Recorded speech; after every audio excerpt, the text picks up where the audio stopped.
to call you for. So you see, I'm a better friend. All your flaws, I will mend. You will be together. Come to the point, I apologize.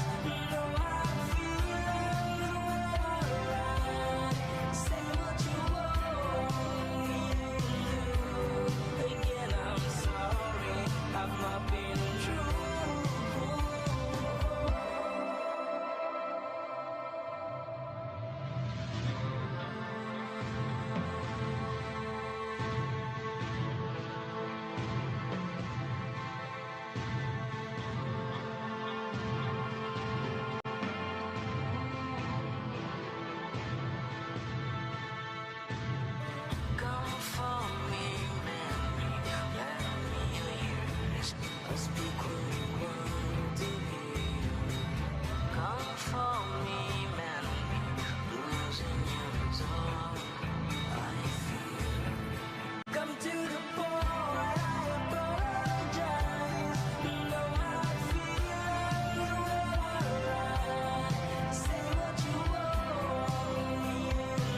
We are in the middle of monsoon season here in Seoul, South Korea, but that's just all the more reason to stay inside and enjoy some poker.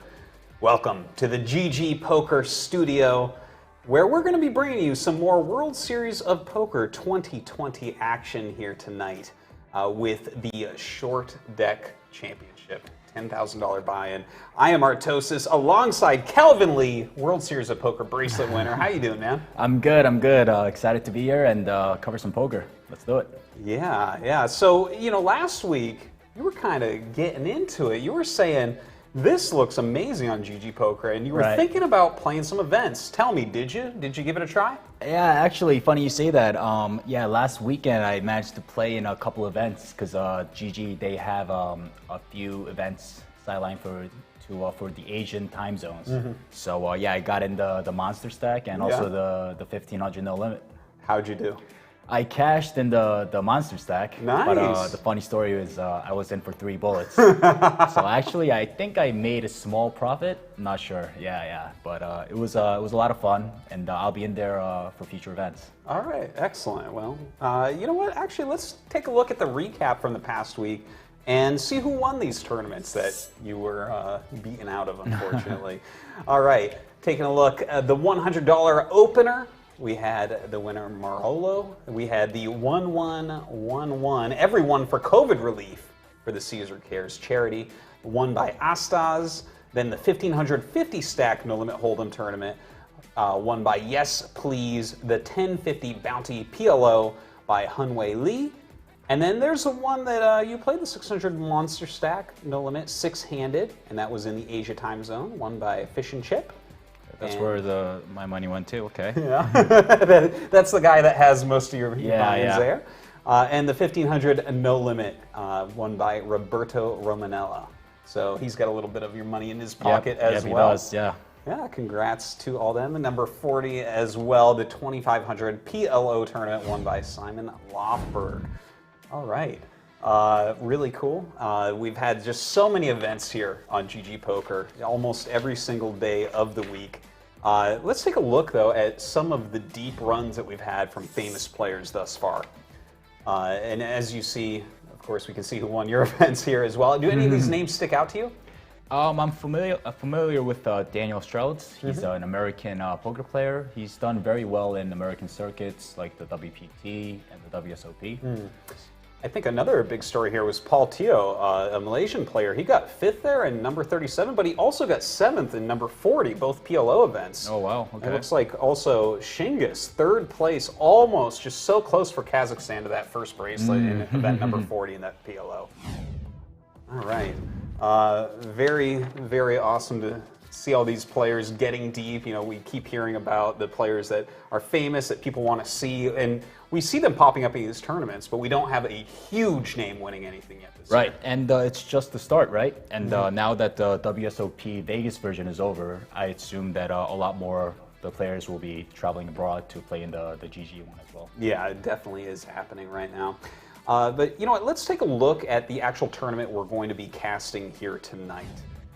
This is the $10,000 Short Deck No Limit Hold'em Championship. We're going to be 6-handed through the tournament, but start a 9-handed final table. The buy-in, of course, $10,000, over $1 million prize pool, 130 entries overall with 9 people satelliting in. Really awesome to see that, especially for such a big buy-in, that many people satelliting in. Yeah, this is a big event, so yeah, that makes sense. Yeah, also Short Deck, this might be a version of poker that people are not quite as familiar with. People really know No Limit Hold'em the best out of all the pokers, of course, and this is very similar. Yes. But let's go over some of the differences. Of course, in Short Deck, you're actually taking a bunch of the cards out. That's why it's called Short Deck. You're taking out the 2s, 3s, 4s, and 5s. And 5, yeah. Yeah, and this changes the game quite a bit, doesn't it? Yeah, so the reason for that is that so it creates more action. So there's more high cards available. So when players are dealt cards and see a flop, you're gonna flop something usually. And also the blind structure is a little different as well. So the button puts out the big blind, and everyone else puts an ante. So the action starts under the gun, and then they have the option to raise or complete, and then go on from there. Yeah, you're really different with like hand values, and even flushes end up beating full houses. Right, so the key difference is that flush beats a full house. Yeah. And the reason is that it's harder to make a flush than a full house. Yeah, it would be really weird otherwise to have full Yeah. houses beating flushes. And also, you actually flop a lot more straight draws, but you still have 8 outs for that. And also, the ace king, so the 2 overcards are heavily favored over a pocket pair, whereas in no limit, we're used to seeing 50-50, let's say against ace king against queens. But in this game, ace king against queens, ace king is 60% favored. You know, I read online, and correct me if I'm wrong, because this sounds insane to me. Jack 10 is as good as ace king preflop. Yeah. So Jack 10 and ace king are basically the same in value, whereas in no limit, it's more like 60-40, right? Yeah, so that's another key difference. Yeah, one other thing to add in here as well, the ace wraps, that is the bottom end of the lowest straight. So you can have ace 6, 7, 8. Right, so ace can play as the low card and the high card to make it straight. Yep. That's right. So definitely a very different version of poker, and definitely one that we're going to see a lot of action in. It sounds a little confusing, but once you guys see the action, it's the same game. It's Similar game. You'll know how to play it as soon as we get in. Just remember that flushes are more powerful here. Okay, let's take a look at some of the key players that are in this tournament. Of course, we had this screen last week as well. Some really big names here that have won a ton of money, including the 15% sold there from Felipe once again. Just kind of funny to see him each week selling a little bit of himself. Right. But let's take a look at some of these key players. Of course, Michael Watson. This is someone that we went over some last week. Sergey Rikax. The Spaniard. Yes, indeed. He has the Mexico flag, but he is, in fact, from Spain. Felipe, once again, this is a GGPoker ambassador and a very strong player indeed, selling 15% of himself. So it'll be fun to see if people actually make some money on that this time. And then Mikita Badziakowski. This guy, the king of short deck poker, I've heard. He's not only the king of short deck, but he's a very accomplished player in high stakes live cash games and online, and he's been doing well. Yeah, no, he's won a ton, man. Look at this, 13th of all time on the money list. He's won like nearly $30 million in poker tournaments. Just Yeah, he's one of the best. madness. One of the best. Yeah, so it looks like the stage is set. Let's go ahead and get into the tournament.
All right, and here we go. Just starting the action right away. You'll notice that we've changed the screen around a little bit this week, playing around with what works.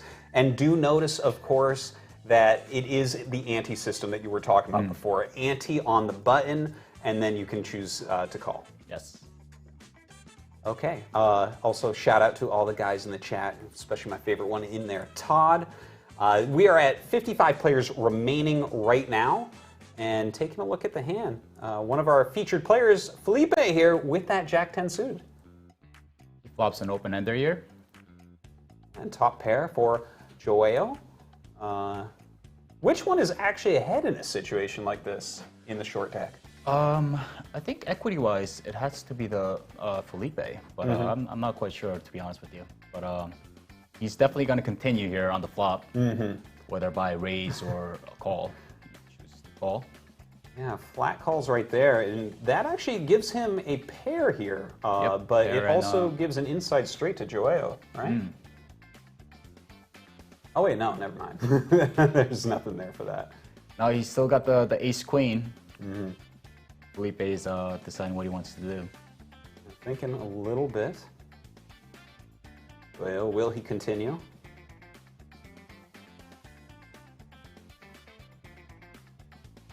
He'll check back here. Yep. Oh, and he picks up that second pair as well. Felipe can't be happy with that card, right?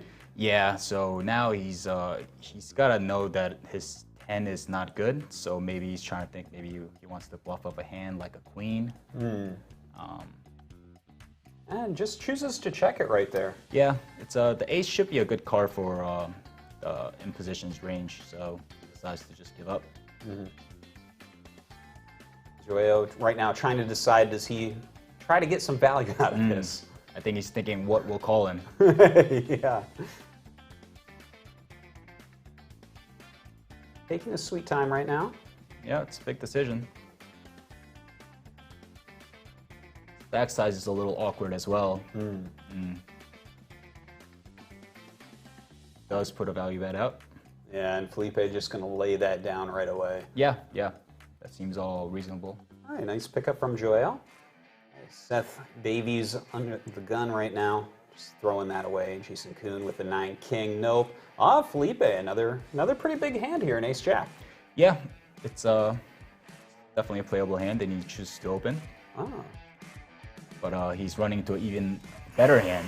Pocket kings. Ooh, Yuri with the kings on the button too. Both good in short deck and no limit. Oh man. Is this a re-raise scenario here for Yuri? Yes, 100%. They actually have kind of similar stack sizes here. And he actually pushes all in. Yeah, you're going to see this a lot in the short deck game because to protect your equity, because ace-jack and kings against ace-jack, kings is not that much ahead. Remember, the 2, 3, 4, 5 is folded out, so. And Felipe actually folds that. Do you like that fold? Yeah, I think so, yeah. Okay. On the button, Yuri's getting very good price to just call and see a flop, but when he chooses to re-raise there, it should be a strong hand. Okay. Ace-jack does not fare well. Gotcha. Well, look at this. Sergey actually opens up with ace-king here, just limps in, but right behind him, Yuri with the pocket aces. Yeah, so you're going to see a lot of these limps that completes with big hands from early positions because they're getting such good odds that you want to be calling with a lot of speculative hands that you want to kind of protect your hand sometimes so that when this happens, you know, Sergey can re-raise over the top. Yeah. But unfortunately for Sergey, he's got to be met with the bad news. No, certainly. And look at this. Oh my God, Seth Davies actually going ahead and re-raising all in. I mean, can Sergey re-raises all in? Oh my God. This is what happens a lot in short deck. You're going to see a lot of all-in pre-flop hands. Absolute madness here. A queen, jack, 7 flop, queen on the turn. What are we going to have? Needs a 9 or a 10. Yeah. And he gets the 9. Spams out the running hot. Yep, this is short deck. King 10 of clubs just finds an all in and he triples up. Yeah, what a killer. Let's take a closer look at Seth Davies. This guy, although he shows the Canadian flag, probably because he's playing from Canada, he is an American, 31 years old, and he is an absolute killer right now. He's actually ranked number 5 on the Global Poker Index. Yeah, he's been playing very well. His results have been showing. He has a WPT title. He's won over $8.5 million as well. So, I mean, with a hand like that, winning that pot, I see how he does it. Oh my God, so strong. Yeah, those hands definitely help to your winnings. No doubt. All right. Well, Yuri here with 8-10 suited, going to go ahead and limp in. Yep. Seth calls with the Jack 9 off and King 7 here on the button. Raises it up. You like that? Yeah, so these two positions, they're going to be relatively wide. So on the button, you're going to be faced with a lot of, he's allowed to be aggressive here and take it down pre-flop. Well, he picks that one right up. Well done by Jason Kuhn. Ooh, Joel has those pocket aces right now. Yeah, so this is a good spot to, I think, just complete here. Yeah, see? So because you have so many of these speculative hands that you want to call, and you want to call a lot because there's an ante in there. Well, after that flop, I'm looking at Felipe right now, and he has completed a straight. He's got the straight, but it's not it's still a dangerous board. Yeah, it certainly is. Joel gonna go ahead, push some money into the pot, half-size bet there. And of course, he does have that inside straight draw too. He's got to assume that on these high flops, when no one raises after him, that it's gonna be a good board for him in general. Felipe only calls right there. The board pairs. Yep, that makes sense. Now flushes beat boats, but straights do not. He does have the low straight. You like that call? Yeah, there's no reason for him to raise there, I think. He wants to see a safe turn, and also he could also be behind, so just to call, Yeah, sure. play in position, keep the pot small, it all makes sense to me, yeah. Well, Felipe gonna put a bit of money into that pot, and Joel actually gonna throw it away. Yeah, I think that's also a reasonable fold. Learning some stuff here today. How to not overplay those aces. All right, Yuri gonna have ace king. Start out with here. You can complete to trap, or you can open raise. He chooses to complete. Seth folding the ace eight. Yeah. And a jack 10. Oh, this is the hand we were talking about before. Pretty darn good pre-flop, right? Yeah. Let's see what he elects to do. Actually does a re-raise here from the button. Yep, and he's got to be met with an all-in. Yeah, I guess Yuri is a little bit of a short stack at the moment. Thinking about it, though.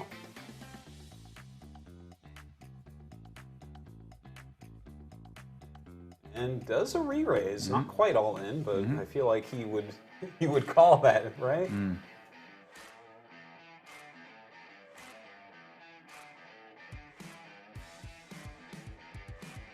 Well, really thinking about this. What's the consideration? I mean, is that something he would ever call with the Jack 10 in position? And he's faced with a strong aggression, so he decides to lay it down that time. Well, we've actually jumped up a little bit. Now the ante is up to 5K a piece, and we've switched tables as well. Definitely see some players that we know here. Jesus Cortez, for instance, definitely been doing well in this World Series of Poker. Yeah, we saw him last week, didn't we? He got second place in the 5K PLO. Yeah, that's right. Yeah, I Yeah, think Yuha so, beat yeah. him at the end. Looks here like he's flopped a straight draw, and we'll take that one down. Sweatomir just limping in there with the King Jack. 10-9 limping as well. Look at this. Queen 10 limping in. All right. Yeah. Sam, all right, let's do it. Yep, you're Ace gonna six see a lot of with those in button. a I love this. Ace-6 off is a very not so great hand. Ooh, Sweatomir hitting top two here. Yeah, so you're gonna see everyone has a little bit of everything, right? Yeah, That's yeah. And he bets out 28.5K, and then Jesus calls that. He does have that. He has the double gutter here. Yeah, 8 to yeah. the nut straight and queen to the straight as well. The open-ended here from Sergey. He's going to go ahead and re-raise. See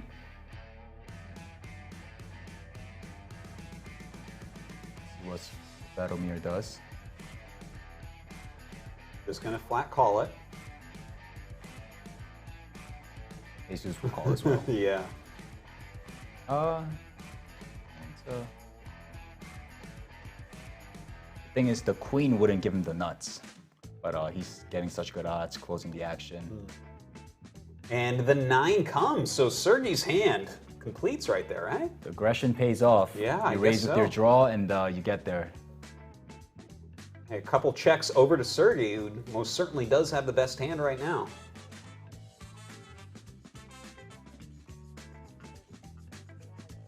And a check from Sergey as well. A 6 comes up on the river. At this point, does Sweatomir have to think that he has this hand by any chance? It's a very tricky check by Sergey with the nuts on the turn, right? And what's this bet from Jesus coming out? Oh, he's bluffing now. He's got the 10 for the queen 10 blocker. He can't think that Sergey has the queen 10 because he checks back the turn. But looks like Sergey's slow play is gonna And Sergey just calls right there. Okay. Yeah, I think he was looking for an overcall by Svetomir. Oh, okay. Because I was wondering a little bit about that Right, move. because when Sergey goes all in, it's he's representing Queen 10, and he was hoping that maybe Svetomir had something to Gotcha. call him with. Yeah. Well, we got some hands here. Ace Jack limping in under the gun. Sergey with the 10 Jack. Also calling. Yep. Ace 8 suited. Re-raise all in from our short stack here in Execrate. Yeah, so you see the ante size with the blinds. There's 30K chips in the middle, and the players have option to call for only 6,000. So that's why you're gonna see a lot of limping in. Yeah. Yeah. Definitely changes the feel of the game to have ante instead of blinds, huh?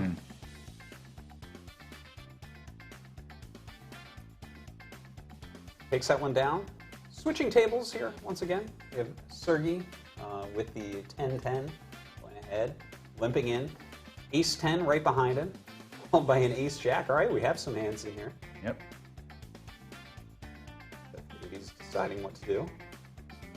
Just calls. 8-9. All right, let's see a getting flop, good price. It's getting a good price. Felipe with the 6-7. Oh, all right. Felipe. The trip sevens. Yeah. Seth hitting a big piece of that flop as well. Yep. You go to the action 5-handed. You're not really trying to put a bunch of money in the pot, at least right now, with the Ace Jack. Felipe gonna bet out. Sergey dropping those 10s like they're hot. Seth feels like he might be the only one to end up playing this pot. It's a bigger stack than Felipe. Yeah, so he's thinking here.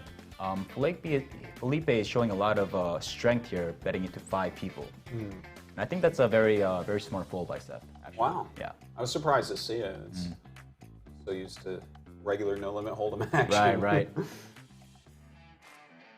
But you got to assume that it's a limp pot, you know what I mean? So it's not like there was a pre-flop raise and a 3-bet. Then there should be less 7s in people's range when everyone limps in, you know. Oh, yeah.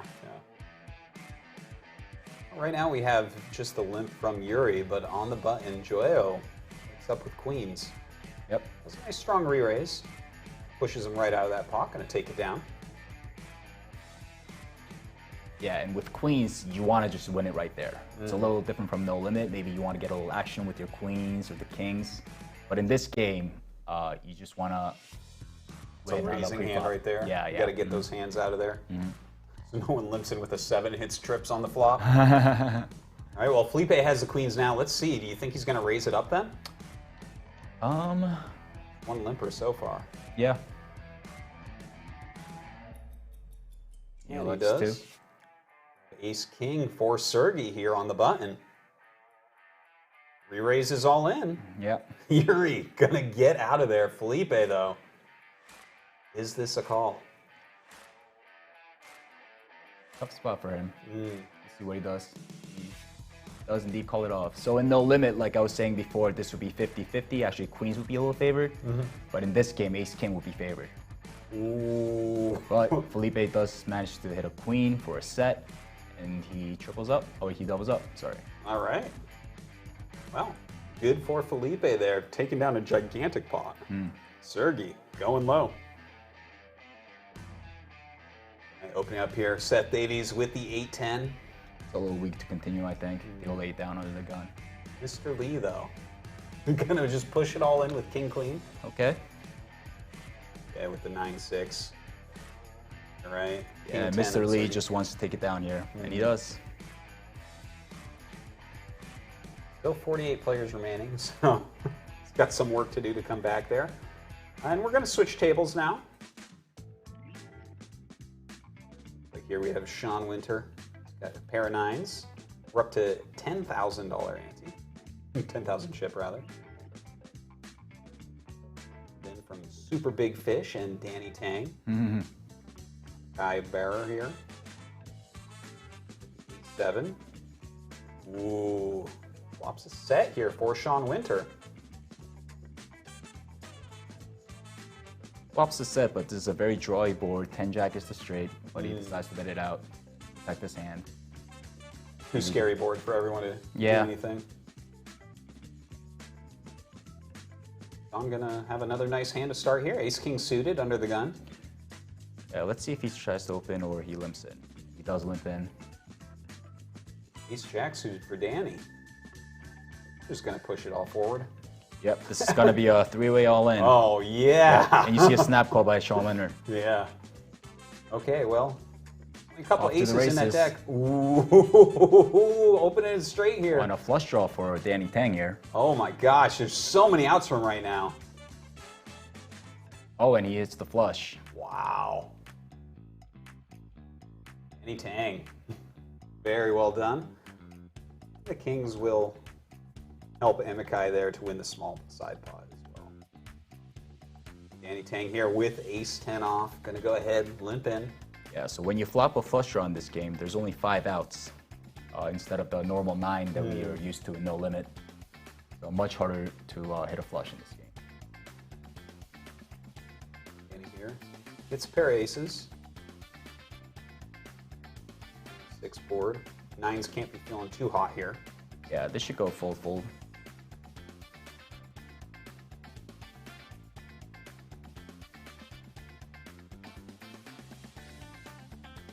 And like we're switching tables here once again. Birdie Power limping in with the 10s. Leave me alone with 7 jack. Fold, 9-7 fold. King Queen. Call here from John Smiley. On the button. Queen 8 suited from Svetomir. We're back to him. He does the raise. Quite a big one. Yep, decides to pump up the action. He's looking to take it down pre-flop.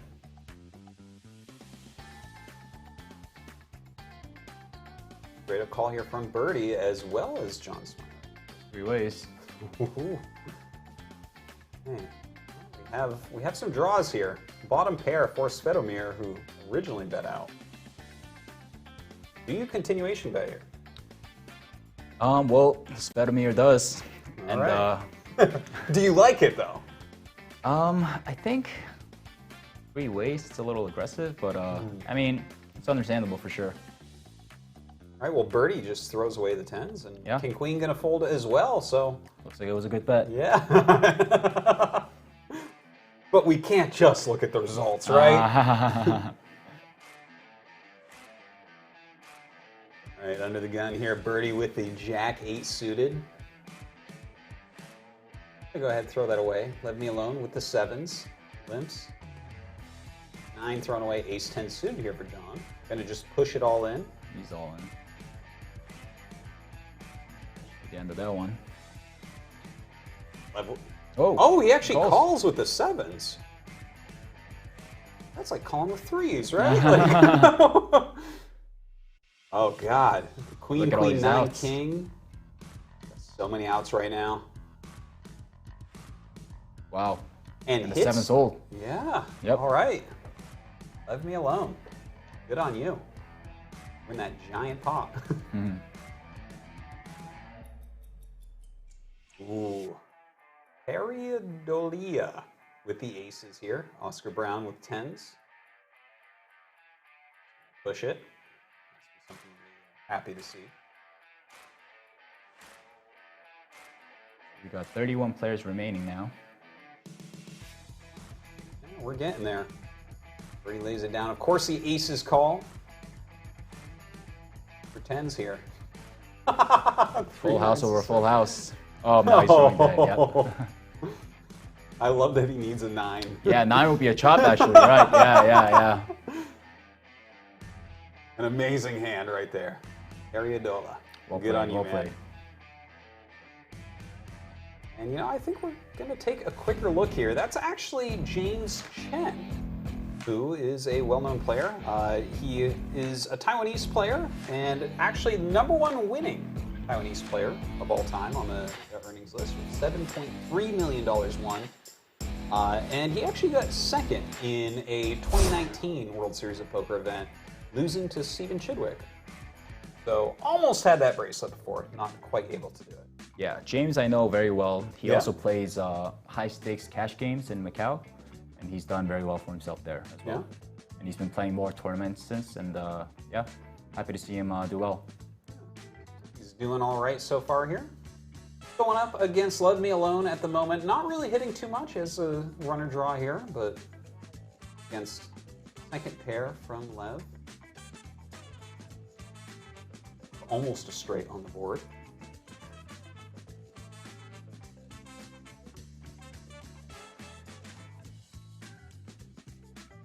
Thinking long and hard about this. Yeah, I would assume a bet takes it down, but easier for us to say seeing the whole cards, right? Couple pairs here for Lev now. Kind of a funny hand to watch. Yep, and pair eights will take it down. All right. Continues to build. Oh no, the wrap straight. Oh, the straight was there. Yeah, yeah. Look at that. We went through so much trouble explaining that before too. Oh, with the eights, right? Yeah, Yeah. yeah, right. Yeah, yeah. Ace 6, 7, 8, 9. That is a straight. All right. Take a look at this hand. Back to the table with Danny Tang with Seth Davies here with the 9-6 suited. Gonna go ahead and limp in. Sasa with Ace Queen suited on the button. I'll raise it up here, for sure. Raises to $1 million. Just a quick fold here from Seth. Doesn't even think about it.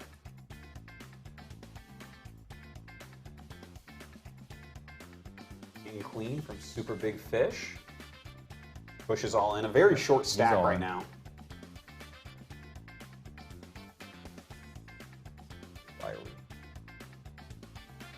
Is that callable? I mean, No, I don't think. I think he's.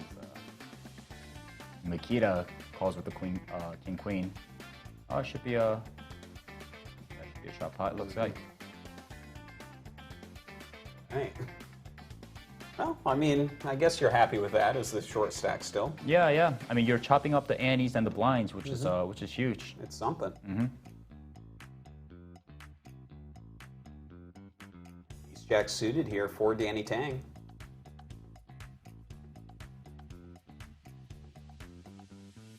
Done, so raises it up to 70,000. Yeah. King of short deck here. In the cutoff with Queen 8 suited.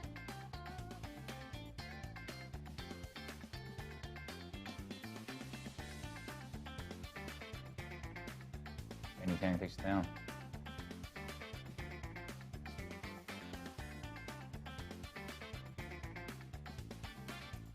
Some action in this hand. Here for Sasa. Gonna throw it away. King Jack for Makita. Limps in. Aces right behind. Just a push in from our small stack once again. Danny Tang with Ace King suited. It'll be all in here. Yeah, I think so.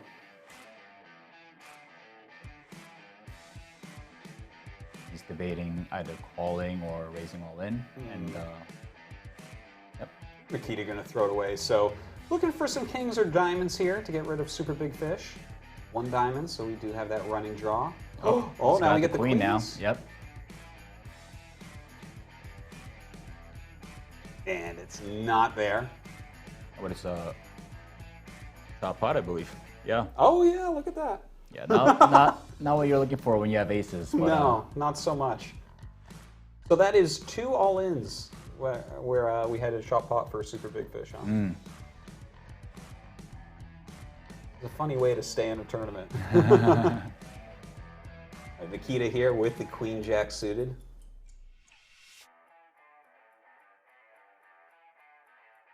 No one's even limped yet. These options. either call or raise, and he decides on a raise.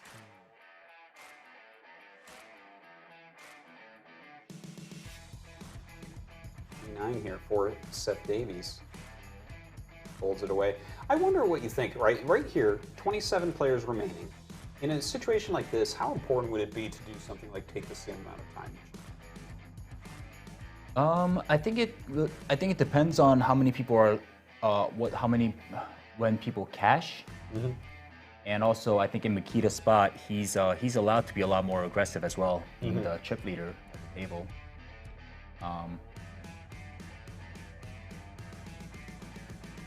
But yeah, I think taking your time and is a good part for your game. Looking at this hand, we have Ace Queen for super big fish once again. I wonder who's going to chop the pot with him this time. Oh, he's just going to be able to take it down. No one wants to call him. Look at this. He has Ace Jack. I have a feeling. I see Danny Tang behind him with kings. I don't know any more super big fish. He pushes in with that Ace Jack. Tang, considering. Do you re-raise all in? Do you just call? Yeah, I think this is an all in here. Oh, Or call. just straight There's calls? 3 people behind, I guess. Yeah. That Davies with the 9s throws it away. Amakai, Ace 10 off. Thinking about it. Throws away Sasa as well.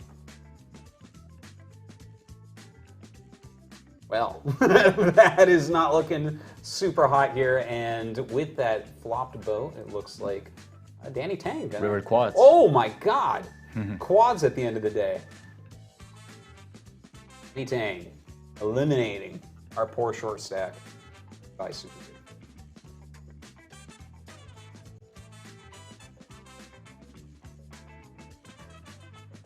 King Queen here for Sasa. Gonna raise it up. Nikita with the 8s on the button. Just go ahead and call. 6, Ace, 9. Continuation bet here from Sasa. How would you ever play a hand like this? It's in this type of situation against a continuation bet? Yeah, so Makita has position, and he covers Sasa by a decent amount. To put on a lot of pressure here, as we've just seen. All right. Wow, I really knew what was going to happen there. I just look at that from his position and get confused. It's like, oh man, it's like this pair does not look so hot right now. Right. Takes it down. We're switching tables around right here. We have Ace 9 suit from Bobby Axe. All in. Short stack right now. Sergey right behind him. Gold. Rustling over here. On the button with Ace Queen though.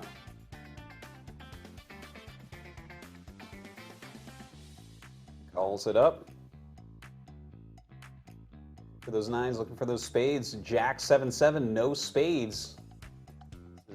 Or Jack will chop it up.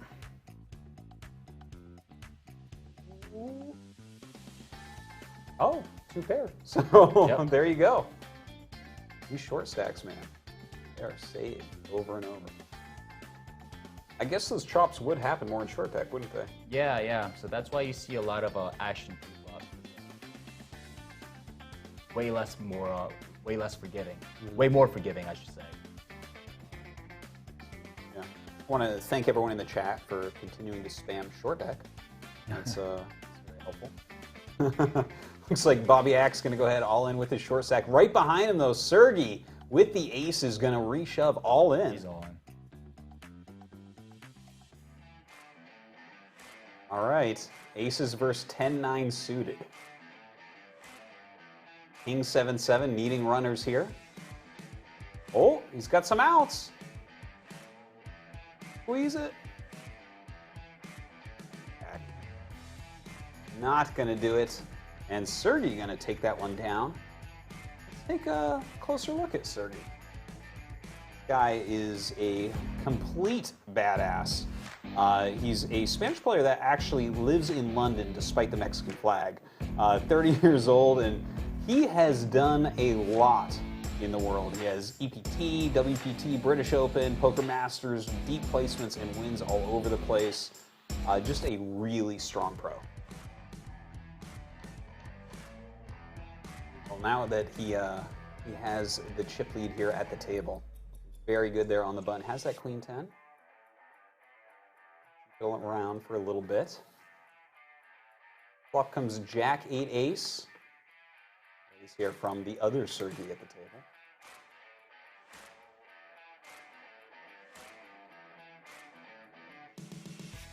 All from Ruslan. That open-ended straight here from Hong Kong.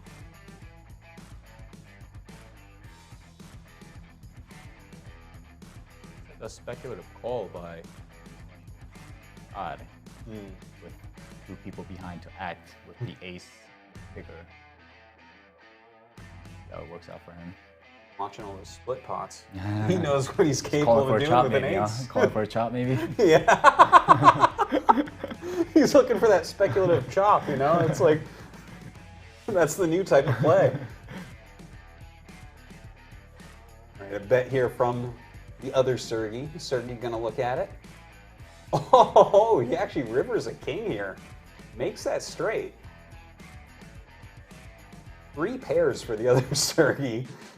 Of course, can't be happy about that Sergey king on coming up, Sergey. though, right? Yeah. Sergey's definitely gonna win this hand.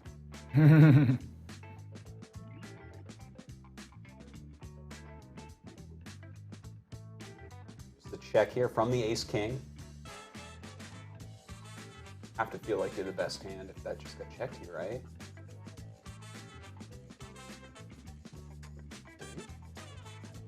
Checks it down, actually. Plays the safe route. Okay. Understandable. Mm-hmm. All right, well, wins a big pot. Continues to do well at the table. Although we do have Chi Zhang joining in here with almost 4 million in chips. That's the table chip leader. Right. I think that is going to do it. We're going to be going to a quick little break here. And when we come back, more short deck action.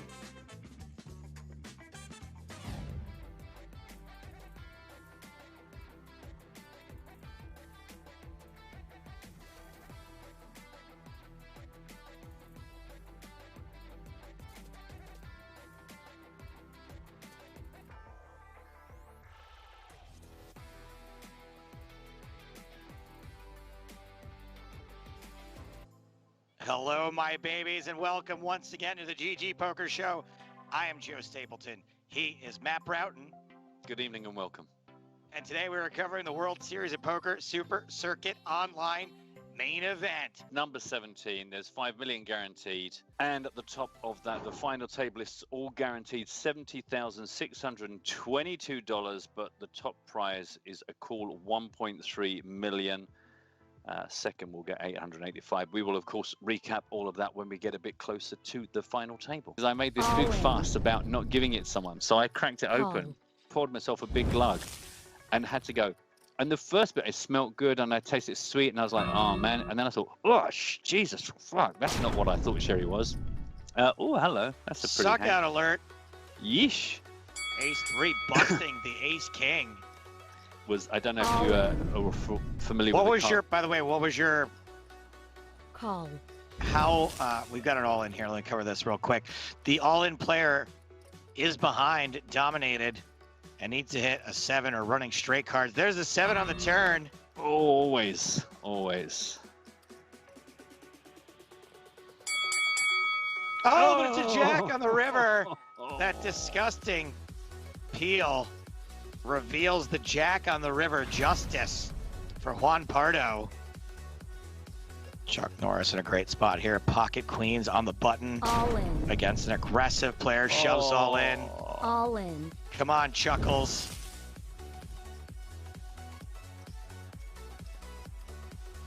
Queens holding. More ways Oh, out boy. this now. A lot more outs now for pocket eights. Oh! Ugh. Ugh. Oh, the peanut butter whiskey's coming out. Oh, Chuck, Chuck. All Yeah, in. still got 3 players to worry about, but just a massive isolating raise just gives everyone a really good reason to get out of the way and ladder up. Well, move one closer to the final table. Very likely to be dead on the turn. No life and hope. It springs eternal on the GG River Peel.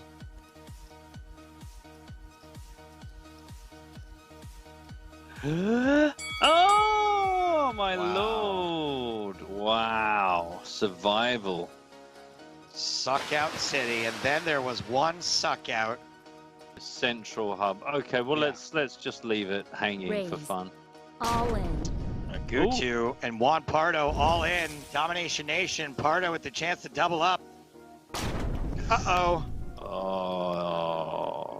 Come on, the clubs. Don't do it. Stay away. Give the guy a chance. And that is it. It is good game. It's the call. Peru is dominating.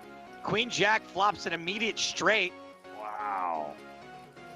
Are they chopping again? Oh, no. It's gone back the other way. It's gone back the other way. We've gone king high. We've gone king high. Wow. King high straight beats the queen high straight. And that is it for Agatu. Just back and forth. This could be it. Is just All in. min click plus a little. There's the all-in. Boom, Peru makes the boom. call. Drawing to queens and sixes. 2 cards to come. That heart is not helpful. Needs a queen, needs a 6. Peru eliminated in second place with the very classy GG. Good game. Following the final hand, Peru had a massive chip lead, but Shimmelgod X, who was short stacked and then doubled up and then chipping a chair, Matt Broughton, if it's ever had a more applicable use, I don't know what it is. Yeah, if anyone's been sitting in a tournament ever feeling like they got no way of coming back, that is an abject lesson in just hold tight, take your moments, wait for the goals to smile.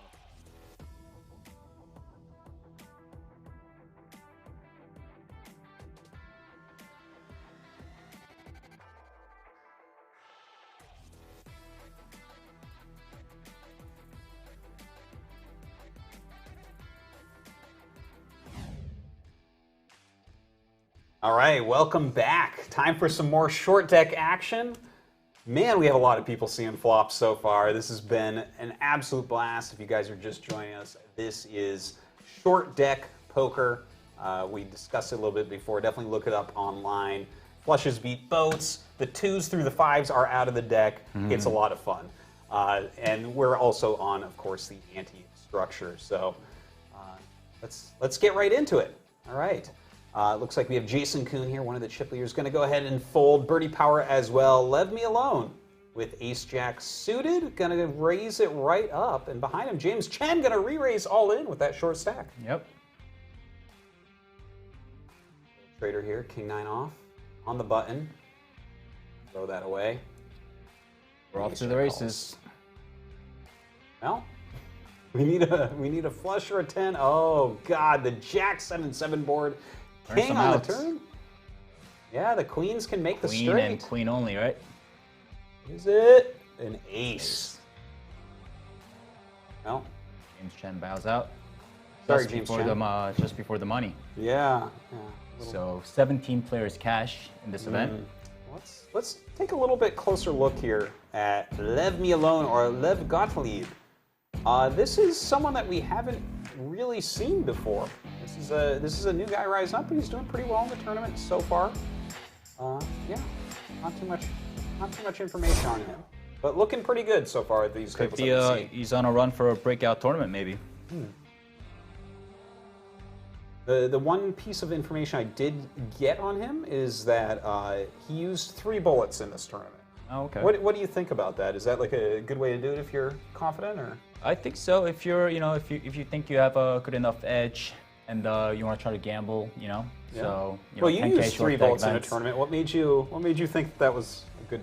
Well, I just wanted to gamble it up a little bit more, So I didn't want to just get knocked out and then, like do something else. I was like, you know what? Let's rebuy and try to spin up again. Sure, I love it.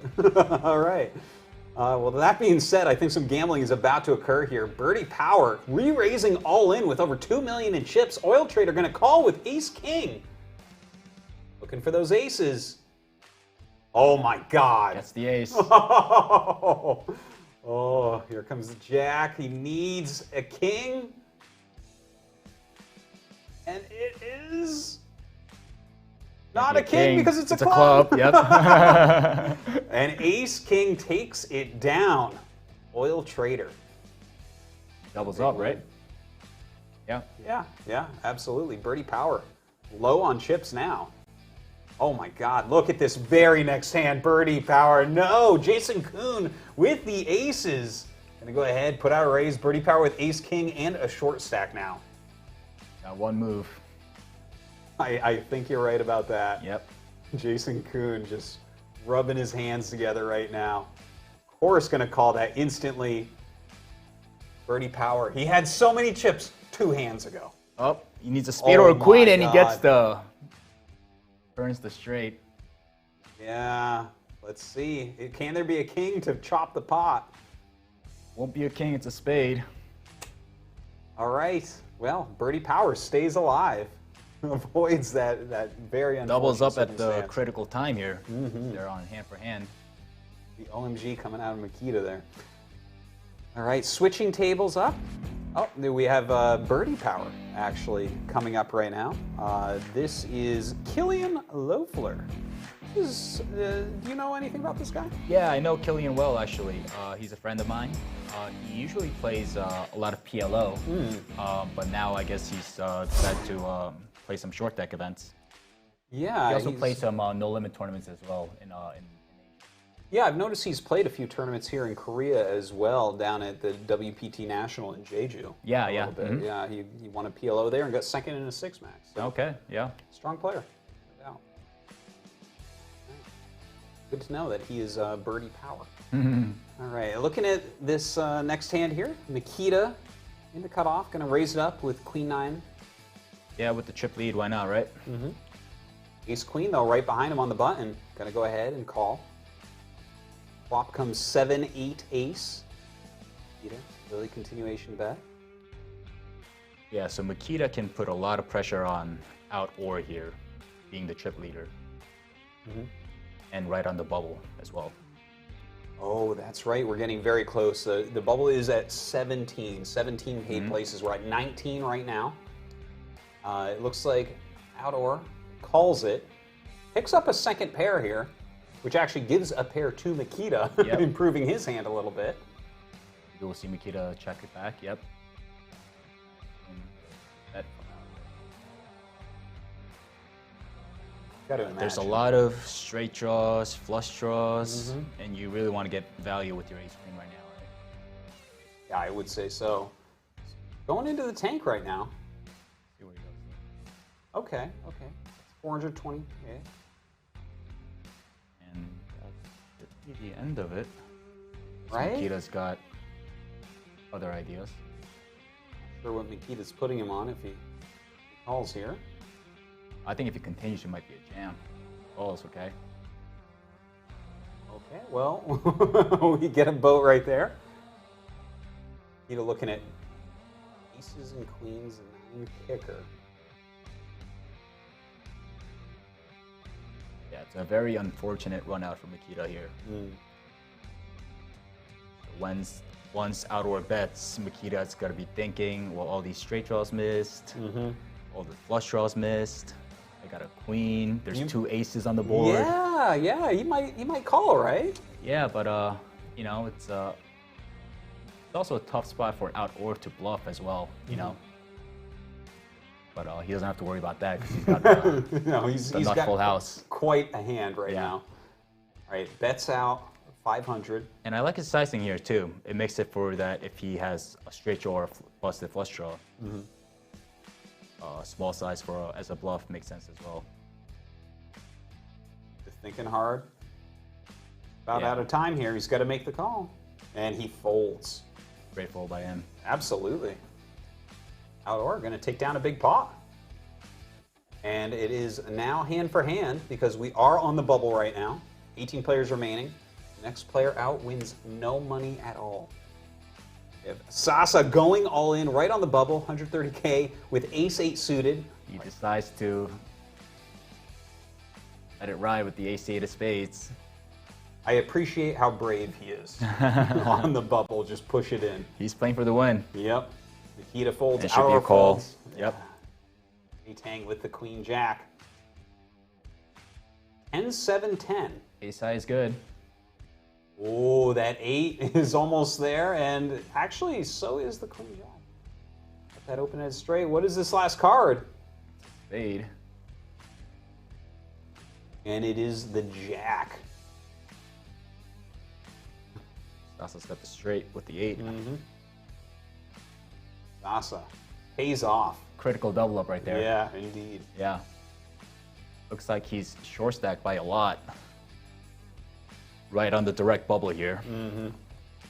So everybody's going to be looking at him to bust or double up, you know?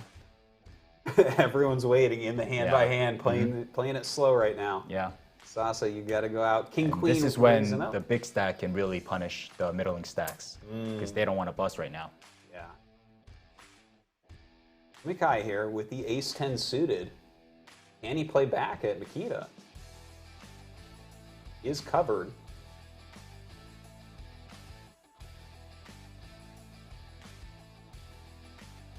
Yeah, we'll see what he does. Ace-10 suited. Using up some of his time. Sasa right now hoping, praying, but no. Amakai going to throw it away. Yeah, so I think normally when there's no ICM pressure there, that could be a call for chip EV. But you know, with the red bubble and against the chip leader at the table, Amikai decides to let it go, especially with Sasa as a short stack. Yeah. Well, Makita here going to raise it up with ace-king. Pretty nice to get good hands when you're the chip leader on the bubble, right? Yeah. That's pretty sweet. All right, Makita. He's under the gun now. Queen-jack. Is he going to continue to push? Not going to be good for him if he does, because I see Danny Tang's hand over there waiting for him. All right, he puts in quite a bit. Danny Tang with the queens, though. Is he going to make a move? I mean, again, it's on the bubble, so I guess there is a choice here. Yeah, I think he can only call here. Yeah. Wow, that's all the queens in play, by the way, because Sasa with ace, queen, and the small stack on the button. Yeah. We'll see what he does here. He knows that if he goes all in, there's no fold equity. He wants to just see a flop, call and see what the flop brings. Thinking long and hard. He can use up that whole red bar because I don't think he's going to be around much longer.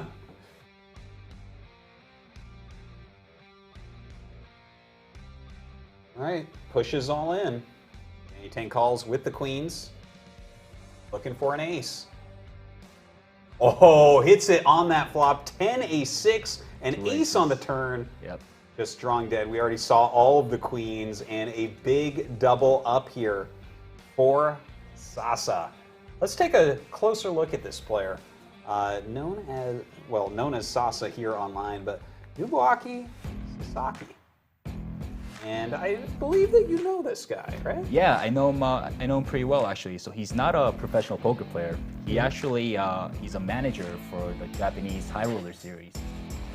So in Japan, they don't have any legal casinos. Yeah. But poker is getting very popular there. So what he does is he gathers all the players, and a lot of times they come over to Seoul in Incheon Paradise City, and then they host a tournament series there. Yeah, I noticed that. You play at Paradise City very much? Yeah, I have.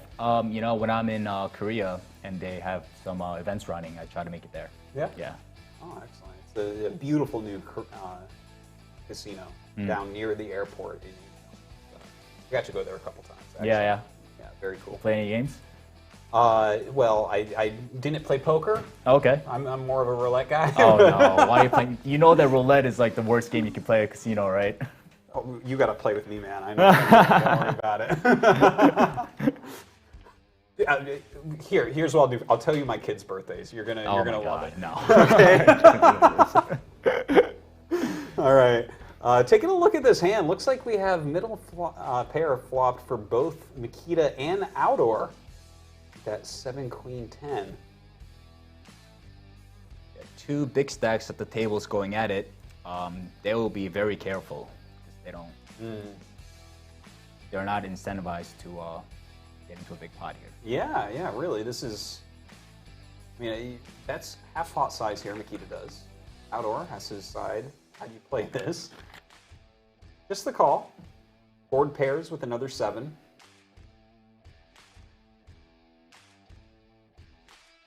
Check from Outdoor. Checks it. Get on the river. Outdoor is certainly with the best hand here.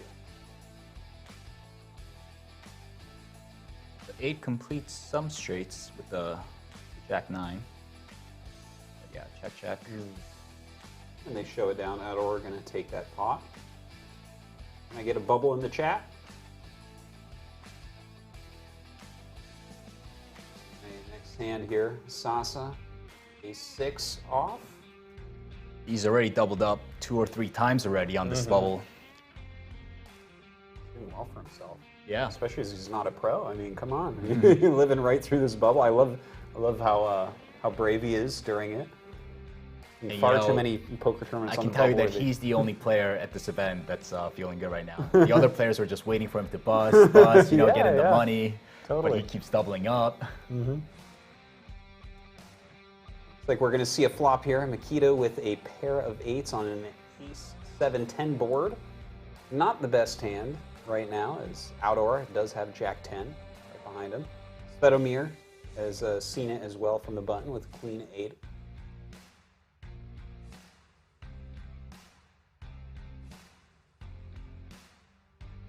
We're just going to check. Makita checks.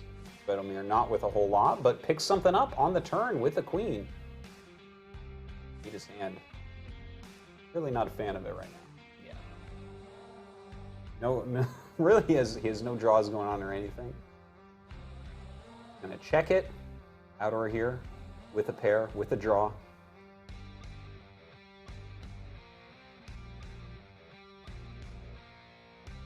Just go check.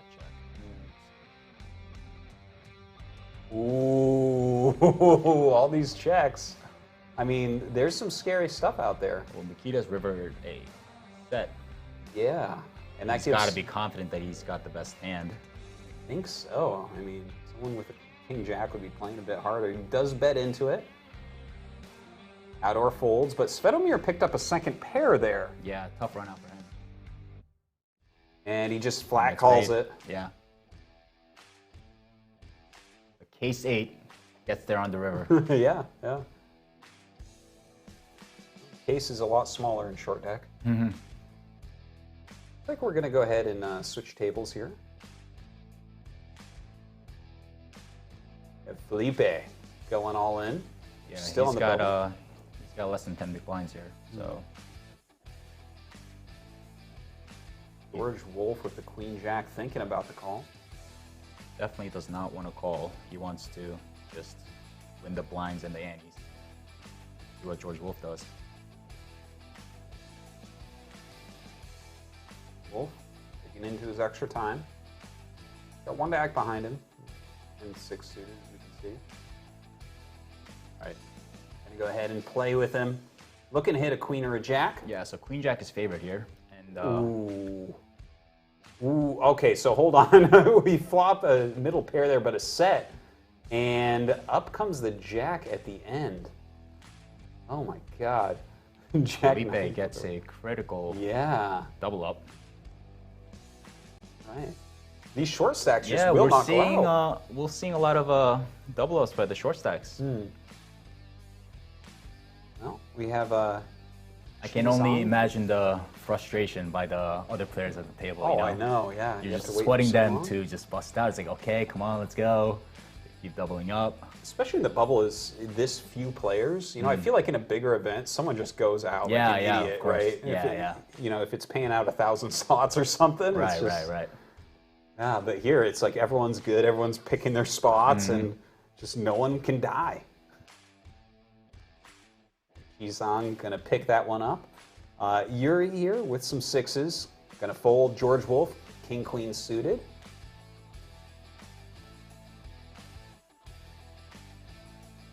Oh, just pushes all in with it.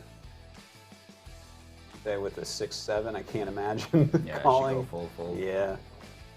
Wolf gonna pick that up.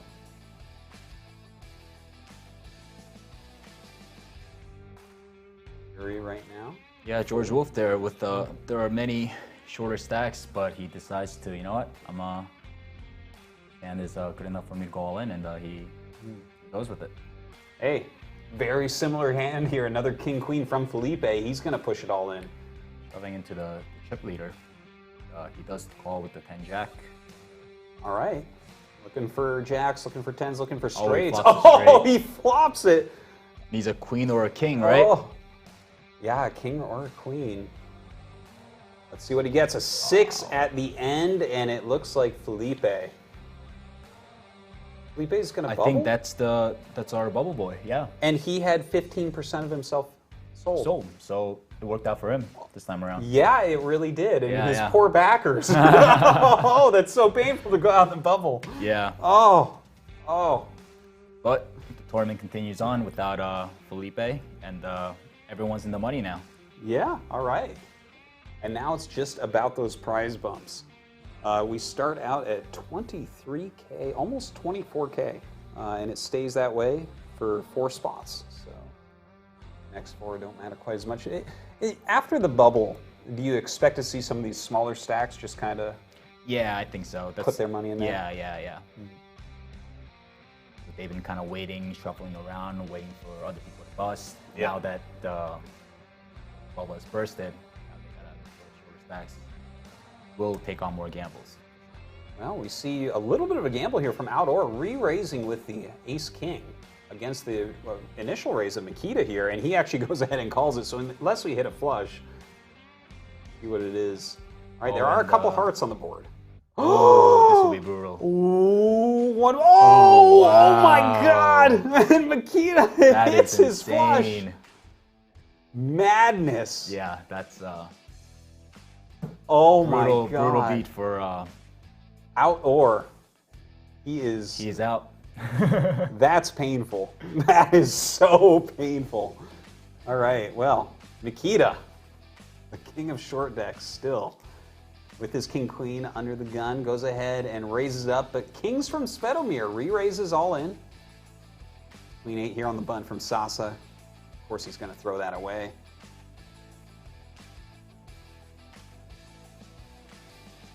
Okay.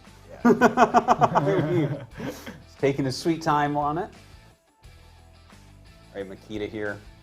Is there any world in which, as such a giant stack, that you end up calling here with King Queen? I don't think so. Yeah. Mm. You know, shoving all in into a chip leader. Yeah, that's strength, right? Yeah, I think so. You're not doing that with 6 Jack or something. Jumping over the other table, we have Yuri here with 9-10. Gonna limp in. Mo with Queen 7 on the button. Just checks it. Jack, King 8 board. We have that open-ended straight here for Yuri. Not a whole lot for Mo. He's got some runner draws. Should be a good board for him to bet here. That money out. Mo, a very short stack right now. In fact, Yeah, I think but- he's actually the shortest stack left. Can't imagine him doing anything with the Yeah. 7 off there. Wisely. Let's go. Have Wong here with King 7 suited under the gun. Folds it around. George Wolf, Ace 10.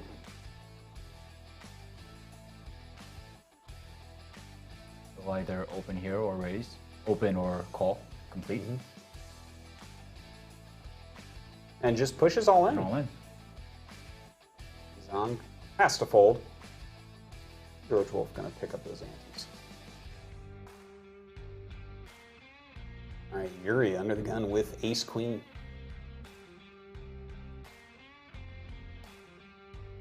Leads it. Call here from Chi. Check from Wong. 6 Queen King. So mid pair here for Yuri. Of course, behind him we see the top pair for Chi. Inside straight draw for Wong.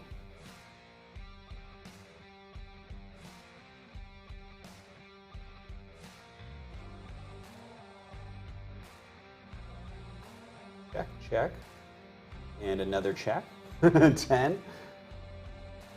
All right. Couple diamonds on the board as well. Chi does have a flush draw right now. So everyone picks up something on the turn, right? Yeah. Chizong's got the pair in the flush draw. Yuri's got the pair in the straight draw. Wong's got the pair in the straight draw as well.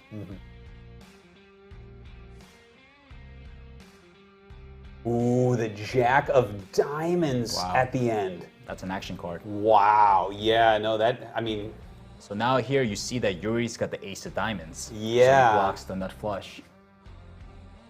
Oh my gosh. But he also rivers the Yeah, he rivers it straight. Yeah, and we all know flushes are very hard to make, and Yuri's got one of the diamond. And that was a runner flush in there as well, so Yeah. it's even less likely that there was any sort of, I mean, it wasn't like a draw that you were sticking around with. Chi here thinking about it. Re-raises all in. Oh, what does Yuri do here? Yeah, so very tough spot for him. He's got the ace of diamonds.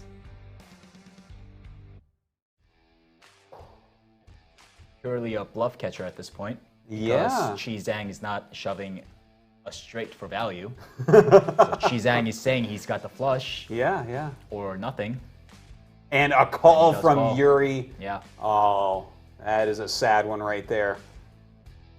So Yuri going to be eliminated here in 14th place. Yep. Yuri tried to hero and was wrong. All right.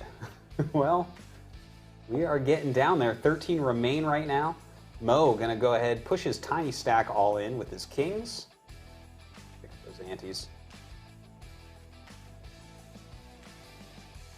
George Wolf with the ace-7. Oh, we got some hands here. Yeah. Gonna see some action. The all-in here from Mo with his ace-king suited. The re-raise from Chi with the kings. Wong gonna just back out of there. Looking for aces here on Mo. 8-8 queen. 6. That flush possibility as well. Only 2 aces can be outs here for Mo. And it's a red queen there at the end. And so Mo is now eliminated in 13th place. All right, switching up tables here. George Wolf under the gun with kings. We got some action He's hands all in in. here. Tang, kind of short stacked, but Jack 10 suited. It's very pretty looking hand, isn't it? But he's got 4 players behind him. Does like to call. All right, Sasso with the 7 Jack, gonna throw it away. Makita with a pair of 8s, folds it. All right, kings versus Jack 10. King A9. The queen wow. comes up. Yeah. And Flops a let's see. set, turns a Yeah. straight. He's got to fill up here or he's going to be out. Unable to do it. So he is going to be out of here. And Danny Tang wins a big and important hand for him. Let's take a closer look at Danny Tang, actually. Danny Tang is a poker pro that is from Hong Kong, but actually grew up in the UK.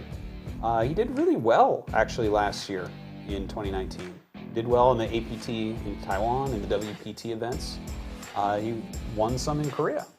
Yeah, actually. he's been doing very well as of recently. I think he's won a bracelet last year. I think in the 50K no limit event. Yeah, that's right. Yeah, in the last few years, he's been playing really big buy-in events, and he's been doing very well. We're happy to see that. Yeah. He's doubled himself up, so looking strong here. 12 players remaining. Open up here with Queen 10 suited. We'll see if he plays, going into his think tank.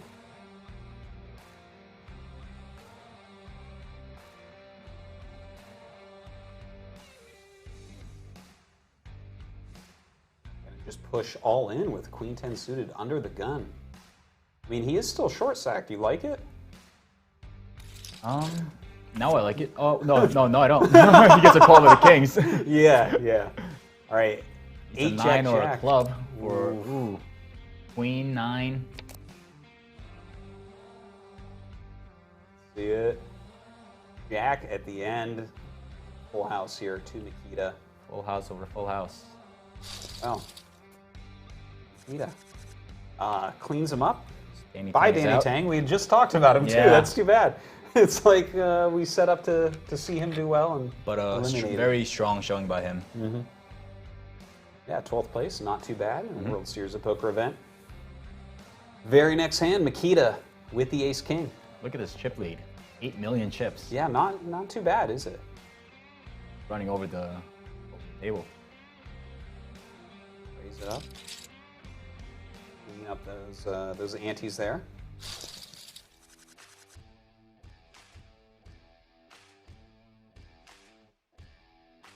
Jumping over to Sasa gonna go ahead and fold 9-10 from Makita.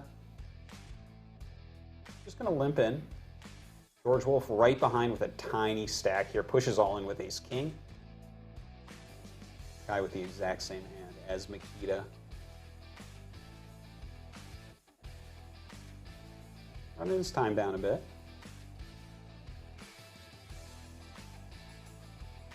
Think tank. Hold it.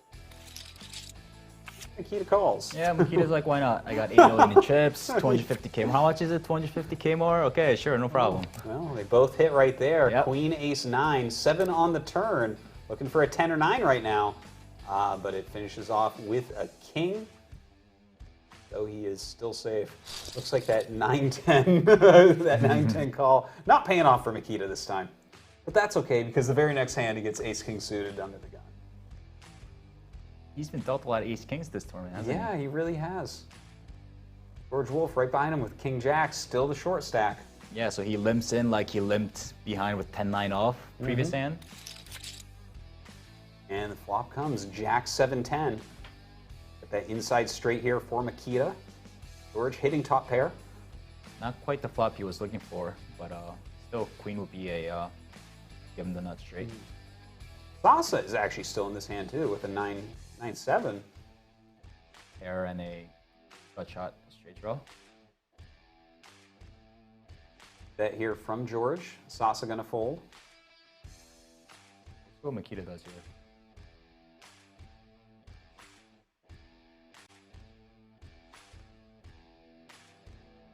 Just straight calls it. Oh, he And he- turns the nut straight.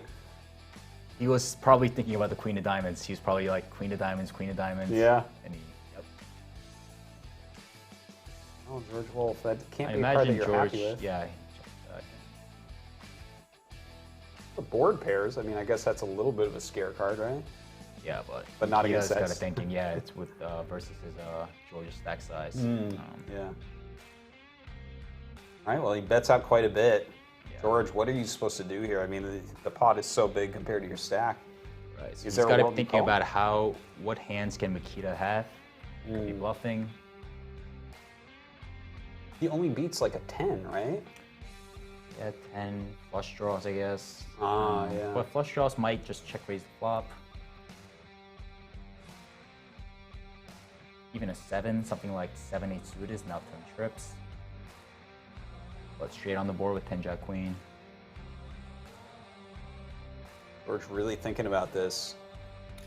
Tournament life on the line. Calls it Does in. call. Wow. Yeah. Wow. Not going to be what he wanted to see, Wow. but a good showing here. And that means he finishes in 10th, which gives us the final table. All right, let's take a look at what our chip stacks are right now. Look at this, Makita with 312 big blinds, all over 9 million in chips. You have Chizong right behind at 6.6 mil. Shaq at almost 6 million chips. Lev Gottlieb, guy that we don't really know anything about, at 5.5. Yinnam Bjorn Lee at 5.4. Sergey, 2.8. Makita, this is the man that we're going to look at. Again, this guy is just so strong. A 28-year-old Belarusian player. I know it says Croatia right there. Maybe that's where he's playing from or something. But the short deck king, just such a strong player. Best all-time in Belarus, of course. 13th on the all-money list. Chizong, it says from Thailand, but he's actually from England. So Yeah, better known as Michael Zhang. yeah. Very strong player. And Daniel Shaq, actually an American player. Very strong one as well. Plays a lot of tournaments. American businessman, but he does very well in these high roller circuits as well. We have Lev Gottlieb. Again, this is the guy that we don't really know all that much about. The mystery player of the tournament. Yeah, yeah. So kinda, Yeah, usually when you get to these final tables, you know all these players, but So I have Yinnam Bjorn Lee. Do you know anything about this guy? yeah, he's Bjorn is a very strong cash game player. He does dabble in some tournaments here and there, and I know he likes to play short deck as well. And yeah,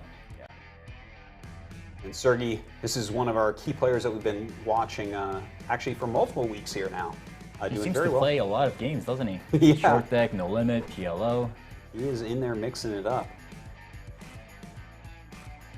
And then this is the other guy with Lev that I just could not find anything on. Carl Schrader from Germany. Do not know.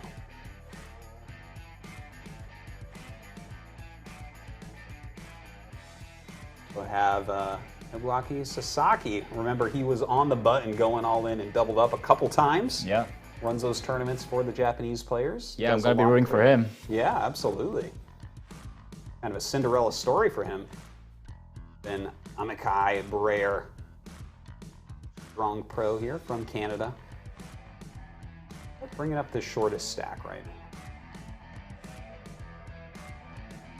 All right, and that right there is your final table, the final 9 players. We're going to go to a quick commercial break, and when we come back,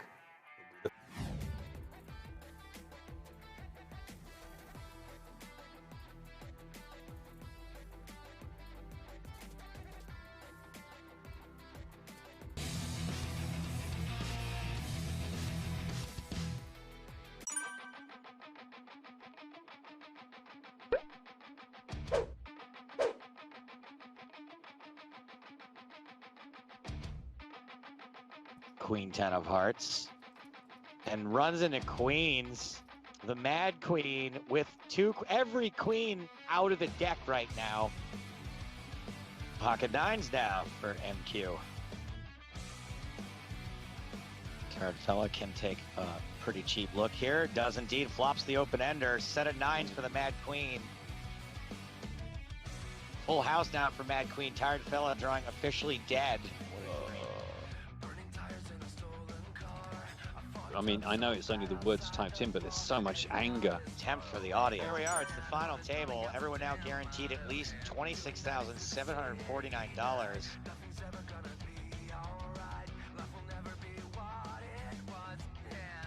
$20,000 in prize difference. Gets a call, holy shit. Ace 3 calls dominated. Ace Queen holding for now. Ace Queen doubles up. Pretty loose call there. Mad Queen just full. Just. Oh my god, that's insane. So insane. I mean, I guess, look, if you're the player taking the initiative.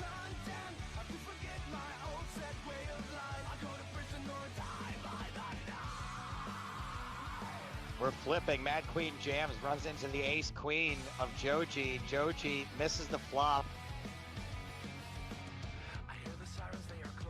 Let's see, there's a Mad Queen, there's an Agutu. Mad Queen taking a stab with a pair of 4s, which is the best hand. Gets a fold from Agutu. Well, here, this is the cooler we've all been waiting for. Folds the King Jack. Snap call from Mad Queen. A Domination Nation. Just over $100,000. Mad Queen is drawing live against Agutu. Is the favorite to double up. Up and down draw for 10-9 now. And down. Ace King doubles up. Uh-oh, there's the deal. Deal has been made successfully. Play will resume only to decide the winner of the tournament. Okay, so there was a chop.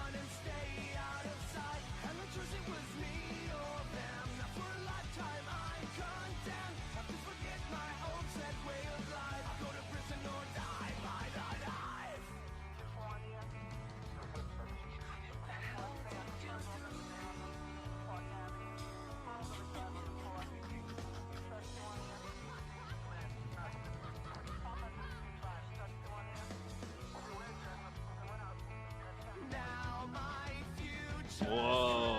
Unfortunately, Mad Queen has raised into the aces of Agutu. 7-4 has no out, and Mad Queen goes for the big bet on the end with no showdown value. Agutu not folding. Like when you get to that point where you've got that massive chip lead, but you know that 2 hands and it's gone. It's like the pressure. You King 8 for the Mad Queen. There it is. There's a pair for the Mad Queen on the turn. We know Agutu not likely to showdown. Agutu moves all in. That's going to be a double up for Mad Queen. And these two are back to even again with the slight lead. Remember, they did a deal. The deal has happened. Flops a gut shot here. That's live pairs. Wow, Mad Queen jams, and 9 high is not going to be able to pay this off. The chip lead now changes hand. It's the Mad Queen with a 3-1 chip lead over Igutu. A crazy turn of events. So many times. This is all in and a call. It's King 8 against Ace 6. If the Mad Queen holds, it's over. Ace 6 in really good shape. That's pretty close to ball game. Drawing dead to a chop. Igutu catches the inconsequential pair of 8s on the river. The Mad Queen, what is the opposite of dethroned? Rethroned.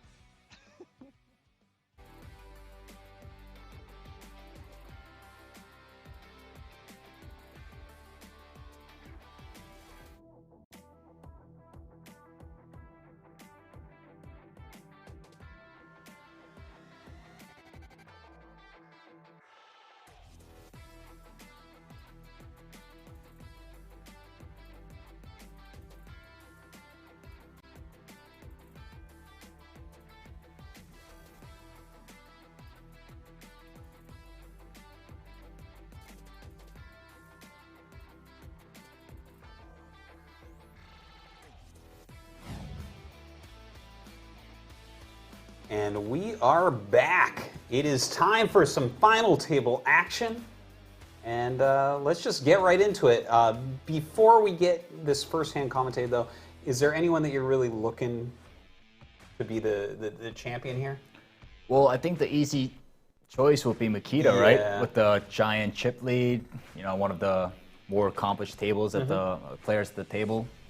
I'm also looking at Bjorn Lee. And I'm personally rooting for Sasa. Yeah. No, it would be cool to see Sasa win. I like that. He's a great guy. Someone that just kind of works in poker and does a lot for the scene to pop in and win a bracelet would be amazing. And he's got to be loving right now. He was the short stack by a lot, going to the bubble, doubled up a few times, and now he's got a chance to win a bracelet. Yeah. All right, taking a look, he has Ace-8 suited to start out here. We already had Makita get into the pot with the Queen 10 off, 54. Got to be careful around that Makita guy if he's in the pot, right? Yeah, right. I love how he's at 54 right now, a VPIP and on fire as well. All right, gonna actually fold Sergey though, just pushing all in with Ace King. Yep. Yeah, it's a hand you just want to take it down pre-flop, and if you get called, you're in good shape. So. Yeah. Box over. Yep. That's your thinking time right there. Yeah, this is a GGPoker feature. They call it the chess clock. The players have, a total of whatever the times on the time bank Plenty of to time make a decision. think. Yeah. If they have a vision. I like it. It's kind of been something I've seen added, like shot clock type things, chess clock type things, to a lot of tournaments out there, especially around final tables. But yeah, I think especially at final table because the decisions mean more, right, with the pay jumps and stuff. So I think it's important to give these players ample amount of time to make a decision. Yeah, it's better than that little red bar that you just see work down so quickly. Right, so a little bit of scuffles going on right now. Everyone playing a little bit tight. Yeah, feeling each other out. And remember, players were playing six-handed leading up to this final table of 9. So, on short deck, I'm actually kind of looking. I'm like, how many people can we fit at a table on short deck and still be able to see the river? Yeah. To see the chat being very helpful. Typing final table everywhere. Thank you guys. Ace Jack pushing it in right now against Queen Jack, or King Jack rather, from Amakai. Queen Ace 7 flop. 9 on the turn. It's a 10 for the straight. Yeah. 4 outs. Let's see it. Oh, an 8. Well, looks like he's going to be out of here, unfortunately for him. And Amakai going to be in 9th place. First out on the final table, wins $30,000. Almost $31,000. Too bad.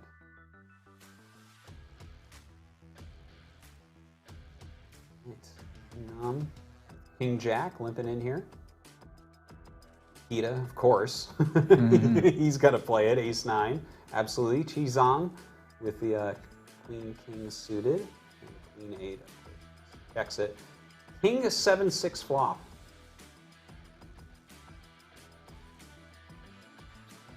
A little bit of bet here from Jizong. Numb with the King Jack. Where's the kicker? Bjorn will call this. Makita's got some backdoor stuff going on. See what he does. Oh, he actually stays right in it and gets right into a straight draw here. Yeah, he was getting pretty good odds, so. I think he's got plans for future streets. Maybe the turn and river comes out so that he can represent those cards and take it away later street. Maybe Or he just goes ahead and make a hits best hand, right? a runner straight. Not too bad, all right? Yeah. All right, Makita. He knows what he's doing. Yeah. He's got a very, very hidden straight, doesn't he? Yeah, yeah. His opponent's gonna be like, how does he have a 9? Look at that. Chi lays it down right away, and Bjorn does as well. Yeah. Wow. Rich get richer. Yeah, most certainly he does. He was the easy pick, wasn't he? Okay, look at this under the gun. Lev with 10 jack suited. Very pretty looking hand. Deciding if he wants to limp in or raise, he does raise. Size there.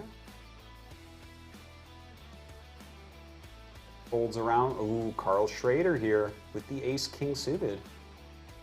Goes all in.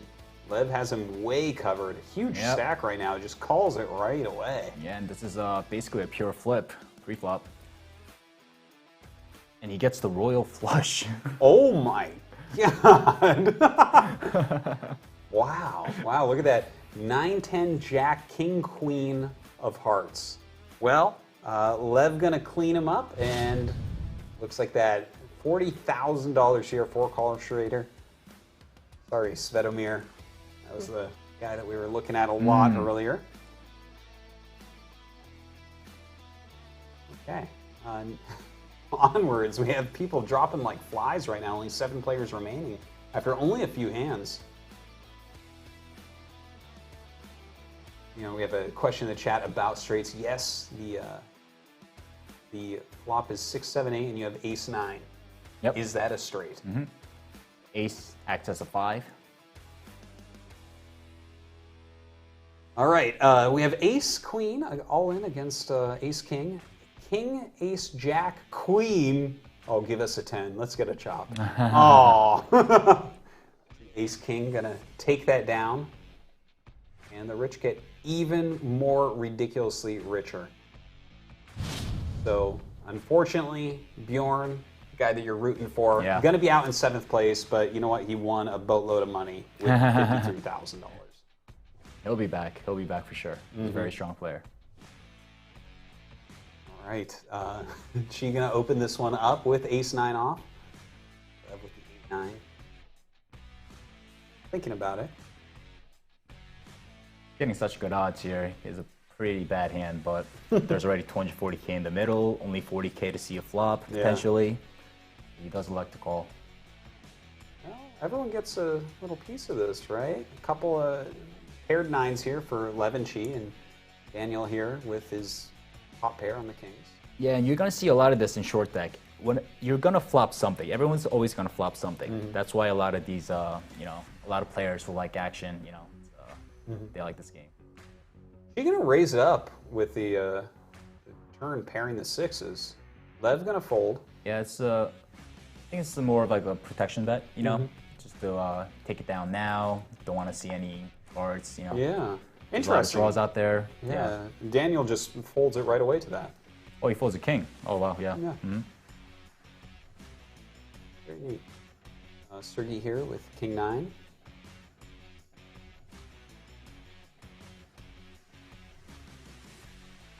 Folds it. Jack 10 once again for Lev. Done well for him so far. Can't get the royal flush here though.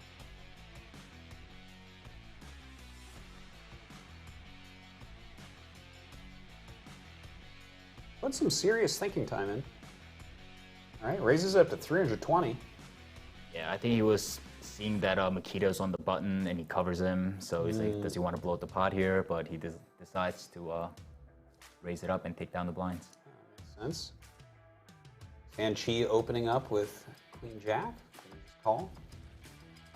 Another Jack 10 here for Lev. All I can think about is Jack 10 being as good as Ace King right now. That's it.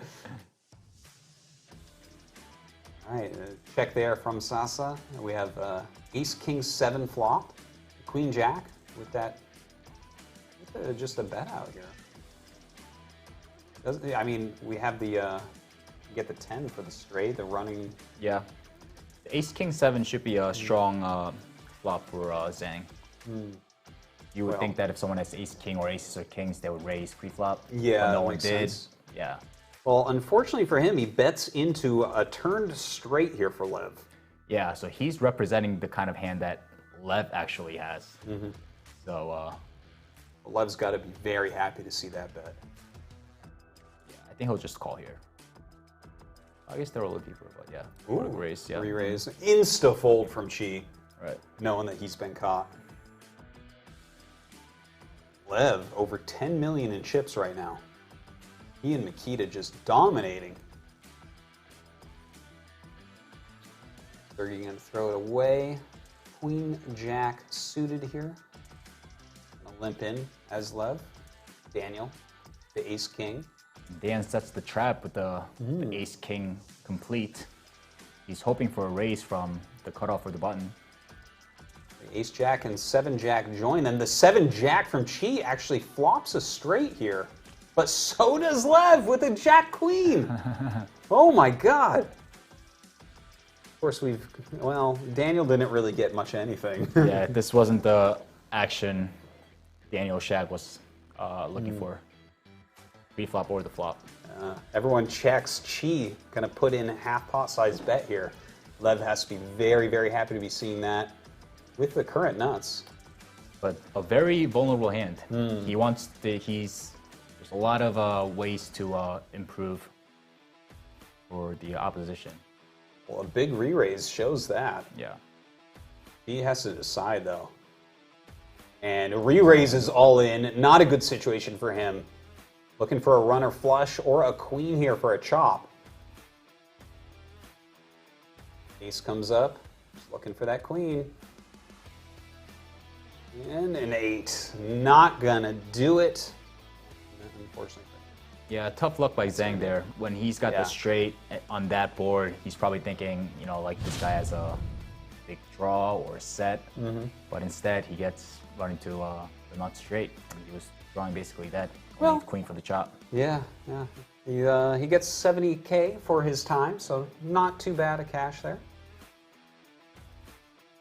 We are down to 5. I love that Nobuaki is still in here. Yeah. That is craziness. Sergey going to go ahead and raise it up here with Ace-9 suited. As we're getting down, I mean, 5-handed. Is this where we're going to see them play a little bit loosely here? Are you going to get more aggressive? What do you think? I think chip stacks matter a ton. So Makita and Lev clearly are the chip leaders, and everyone's looking at Sergey right now. He's got the shortest amount of chips. So Makita can put a lot of pressure on Daniel, Lev, and Sasa. Ooh, this could be a little bit of fireworks, right? The two big stacks with some big hands. Ace Queen from Lev. He just limps in, and then the re-raise here from Makita. Right. But In position with Ace Lev King. would just call here. He doesn't want to tangle in big pot against Makita. Play passive, pot small. Using some time, thinking it over.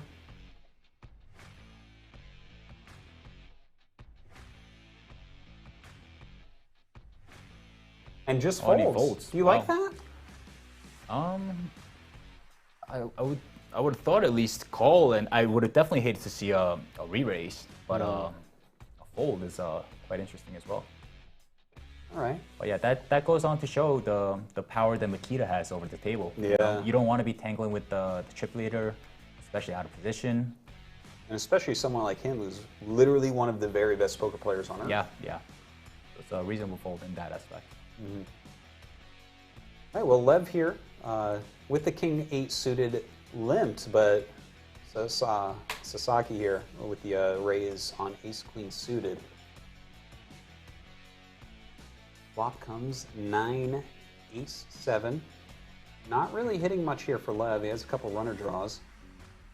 The checks. Queen on the turn. A couple pairs here for Sasaki.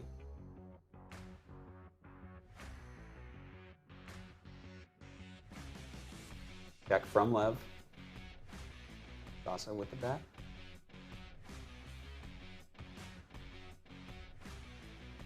Fold. Pretty straightforward, that one. Yeah.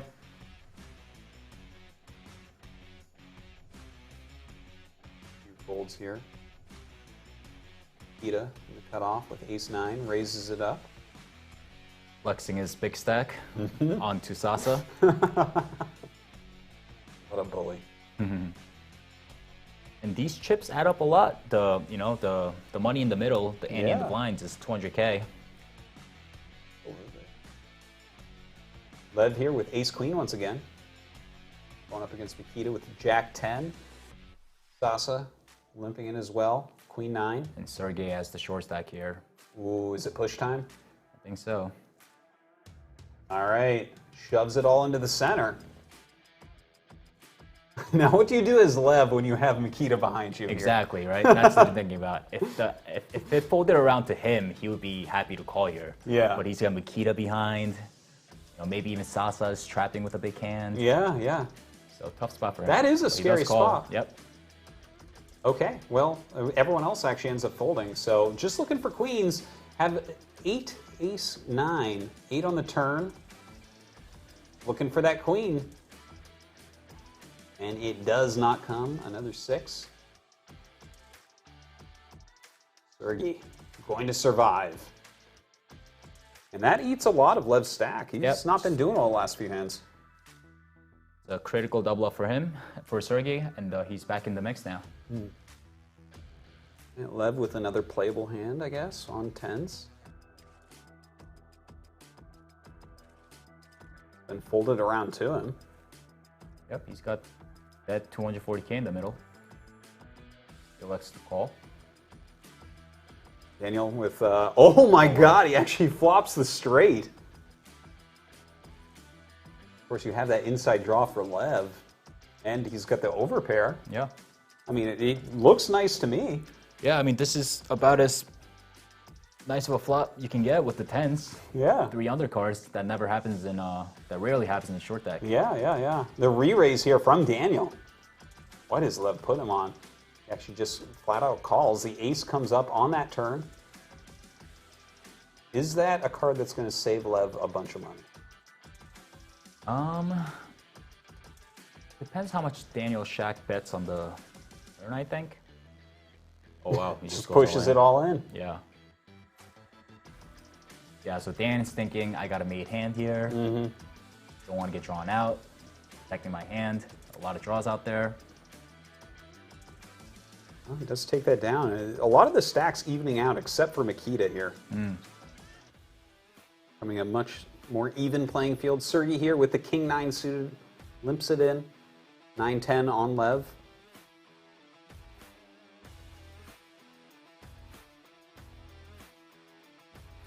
Limp as well. King queen for Daniel. Jacks for Mikita on the button. King 7 queen flop. Got top pair here for Sergey. Got the inside straight for Lev. We got top 2 pair for Daniel. And kind of a weird hand here for Mikita. Yeah, Mikita's done with this hand. Yeah, I would say. Daniel bets out strong. Mikita folds. Sergey gonna call with that top pair. Lev gets rid of it. 8 comes up on the turn. Should be a brick.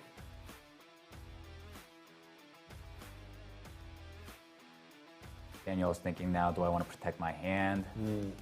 Check. He just elects to bet the pot size. That's Sergey to fold. All right. Daniel doing well for himself. Oh, and he might do even better for himself in this hand. Look at this. Sergey with the ace-king suited. Gonna limp in, but Daniel with the kings.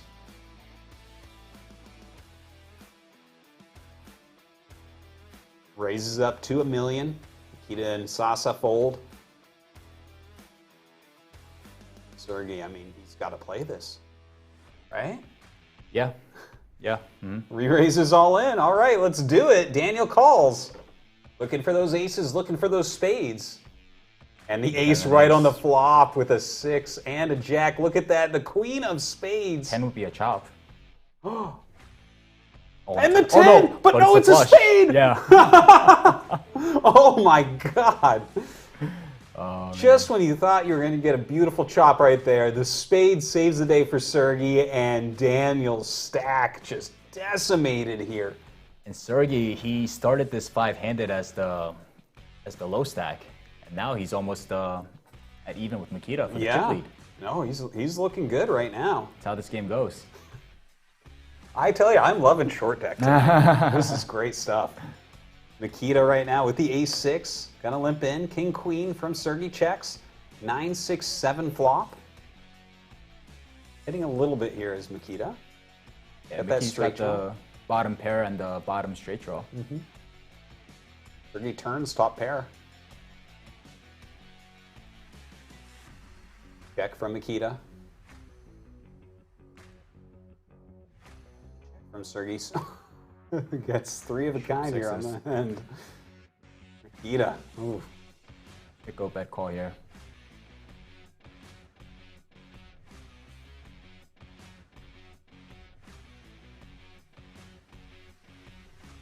Debating what size he wants to use, maybe.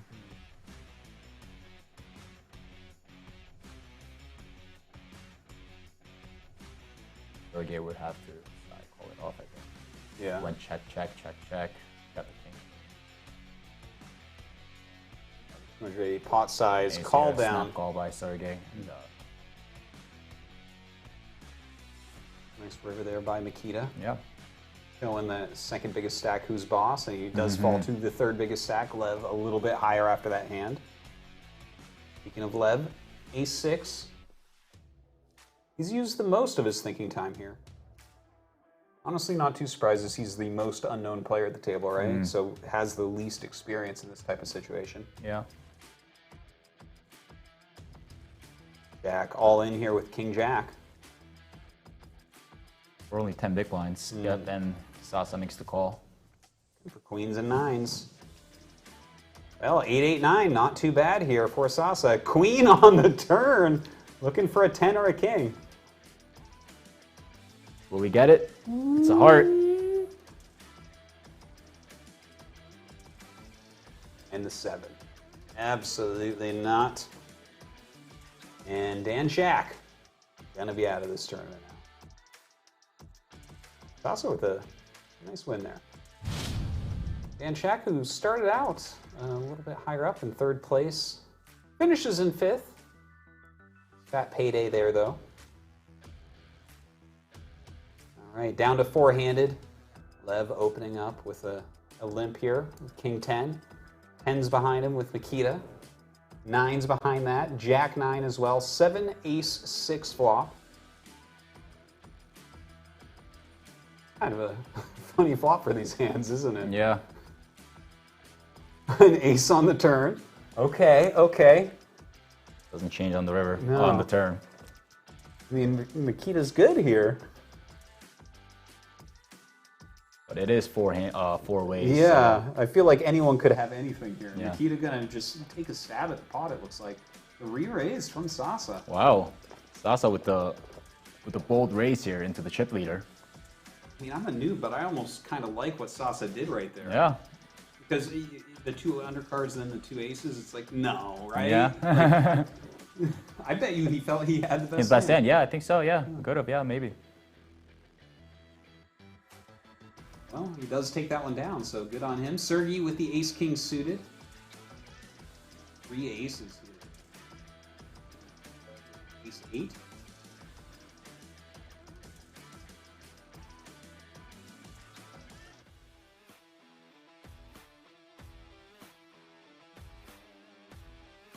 And Ida with ace-jack on the button. Sergey sets the trap. And gets outflopped. Oh no. Jack 7 ace flop here. They all hit their ace. The only other ace in the deck.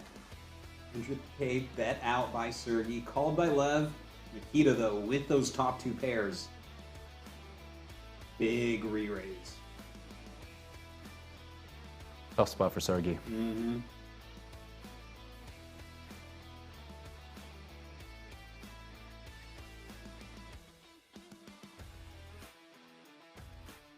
Right, gonna go ahead and call 6 on the turn.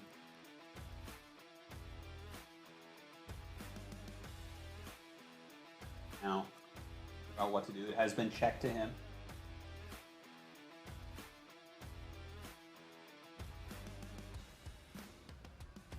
That's a brick turn. All right, bets out. Yeah, Nikita has to know he has the best hand here. Oh, yeah. There's just no way it's not the Yeah. best. Mhm. But I mean, as Sergey, this...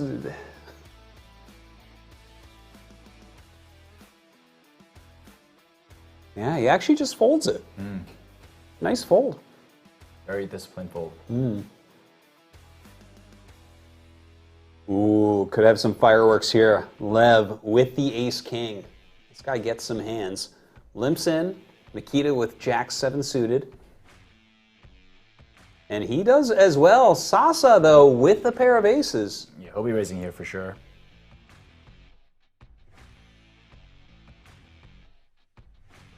Oh, and he calls. Wow. Yeah.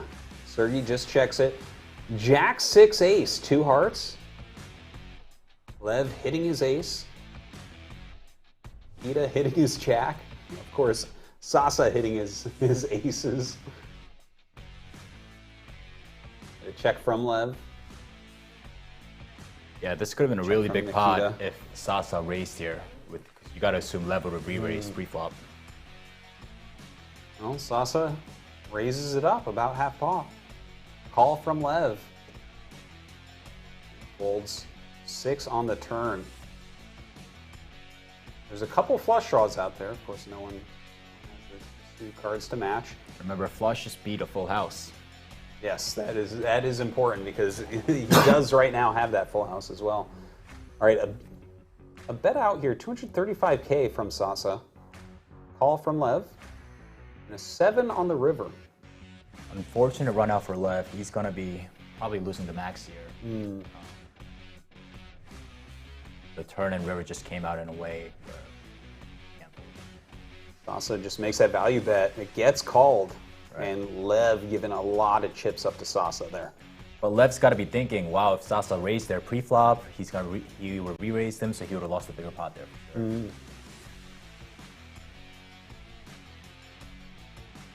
Nikita with the king-6 calls.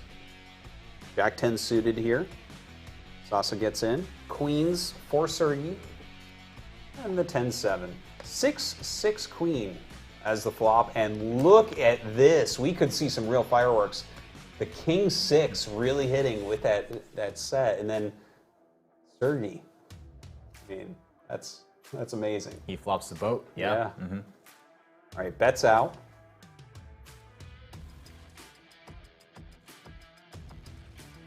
Fold here from Lev. Nikita, are we going to see a re-raise? No, just calls it. Oh. 4 of a kind. I mean, Yeah, that so- makes Nikita save money, Yeah, right? he does. Yeah, that's actually not a good card. Sergey didn't want that. Yeah, card. because now it's like ace-queen beats. Kind of you or kills something. his action now. Yeah. There's one time you don't want quads. Right. Little bet out and the call. He boats up though. Yeah, but it doesn't play as they. Oh, I guess he plays. Yeah. Plays as 6. Now he beats a 6 by Sergey, but with the 6 silver kings over 6 silver queens. But Sergey doesn't have a 6. He's got quad queens. Yeah.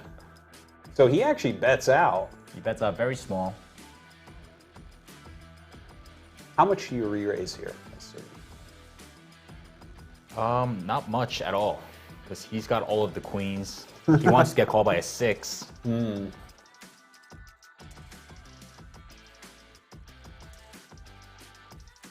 how he sizes it.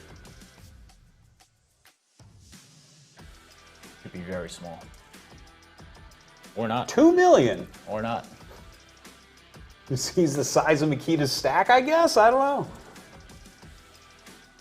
Can you lay that down as Mikita? It's What still, are I you guess putting it's him still on? a relatively small raise compared to the pot.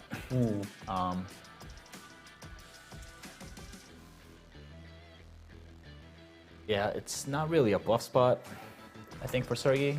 Mikita should think. But he's also thinking, I bet so small, Yeah. now I kind of raise. But yeah, very good fold by Mikita. Good hand by Sergey there. Sasa gonna fold Queen 7, 7-9 going away for Sergey. King Jack for Lev here in the cutoff. Calls. Mikita with the aces. Aces on the button, doesn't get any better than that. No, it does not. Except for Jack 10. I was just gonna say Jack 10. I'm like, no, that joke's too stupid. And then Jack 10, 6. Yeah, you like the Jack then, don't you? It just excites me. Well, I mean, Lev hit top pair here. Yeah, he's not going anywhere. Checks and Nikita raises. Hey, Lev calls it 9 on the turn. Opens up some straight possibilities here with the queen. Yeah, that should be a freeze card for Mikita, I would think. A lot of weird 2 pairs, straights. Yeah, and then that river, the king. I mean, you don't beat very much here with the aces, do you? Yeah, with the check on the turn, Lev gets to suck out on Mikita.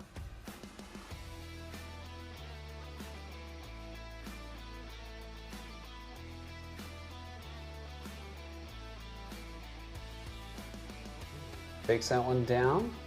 Sergey gonna raise with the gun with ace 9. Lev here with ace 10. Strictly better hand, right? Yeah. But you're not really loving it here. I think he'll lay it down, yeah. All right, folds all around. Sergey gonna take that one home.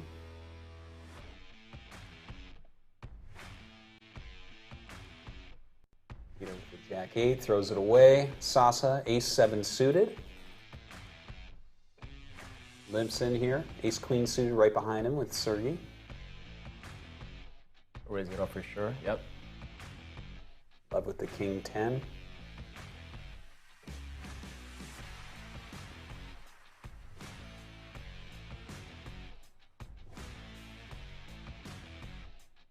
And he calls with the king 10 as well. Look at that.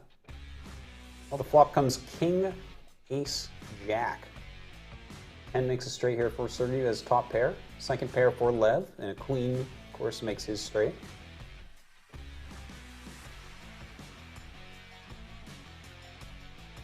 Ooh, the queen comes on the turn. So Lev right now with the straight, but 2 pair for Sergey, so he could boat up. Got the current nuts at the moment.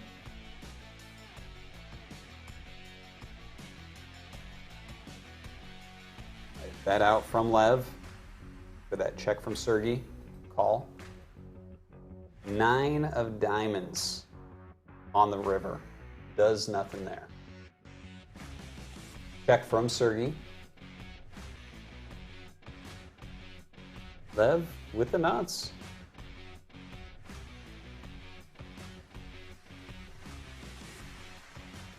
$1 million. That's 60% pot and takes it down.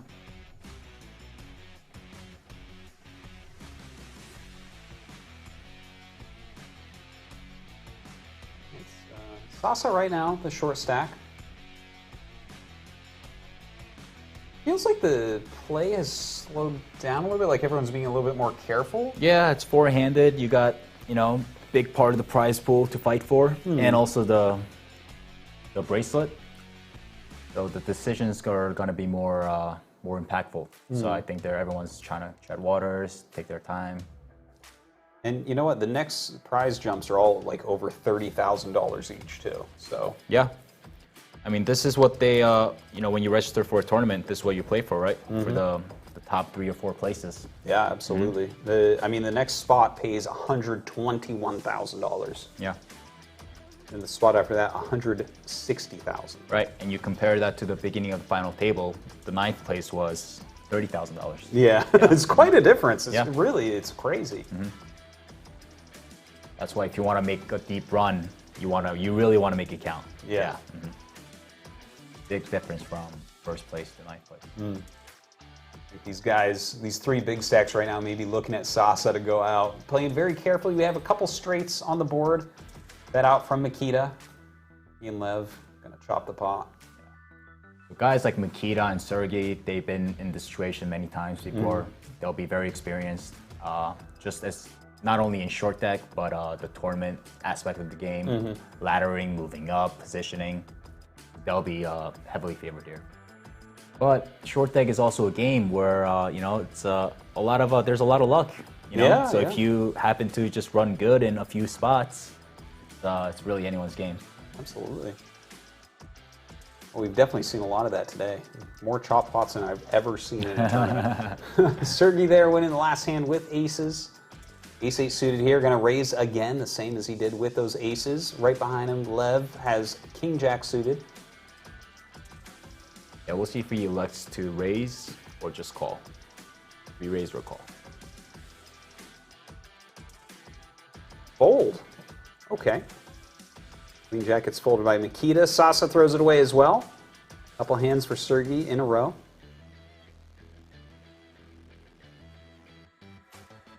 Lev with a hand we've seen him with at least 6 times already. Jack 10.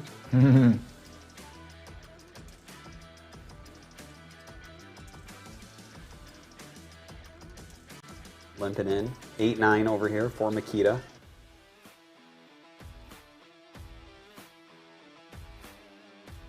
Folds it away. Sasa with the ace-8. He is the short stack here, although Lev is getting a little bit low as well. Throws it away, and Sergey calls on the button with 6s and flops a set here, 6-ace-7. Lev not really catching anything. Only runner draws. Bet out here from Sergey.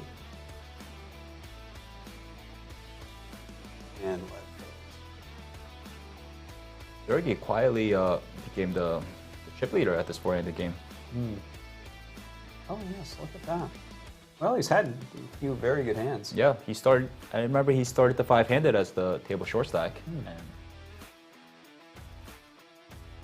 now he's the chip leader, 4-handed. Yeah. Makita here getting mid pair. Lev not really catching anything there on the flop of King 7-9 with his ace-8. Sasa. Oh, he actually has top pair here. Yep, he'll call this. Lev would fold, I imagine, even with the button. Showing his runner things going on in that ace. Oh, Turns the ace after he folds. All right. See you later, Lev.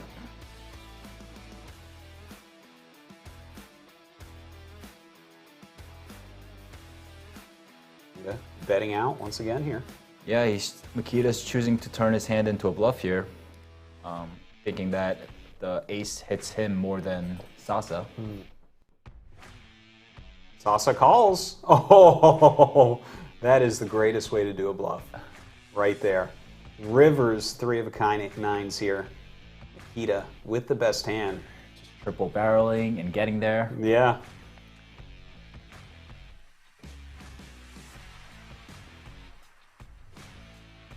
And we've seen Makita do this a few times in the tournament, hasn't he? He had those. I remember he river tripped 6s on the river. That's right, yeah. And when he had pocket 8s, he rivered the 8 that gave his opponent bottom 2 pair, and he rivered a set. And look at that. Sasa calls going down to even a smaller stack. Wow. So painful. Sasa wasn't a believer. No. I tell you what, though, with Makita, like you said, he does keep hitting. Yeah. But if you don't play, you can't hit, right? Like, he's giving himself these opportunities. And also, he's making the best of it, right? Yeah. When he hits his hand, he makes sure that he puts the value bet in there. Yeah. And he gets the max profit. Absolutely.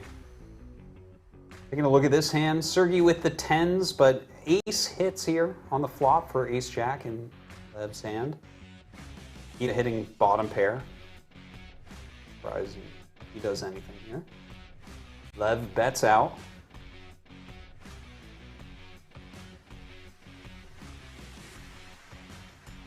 Nikita fold, Sergey fold. Take that down.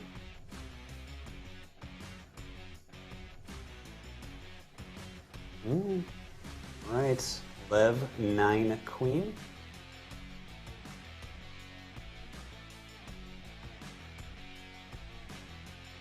Away 8-10 here for Nikita.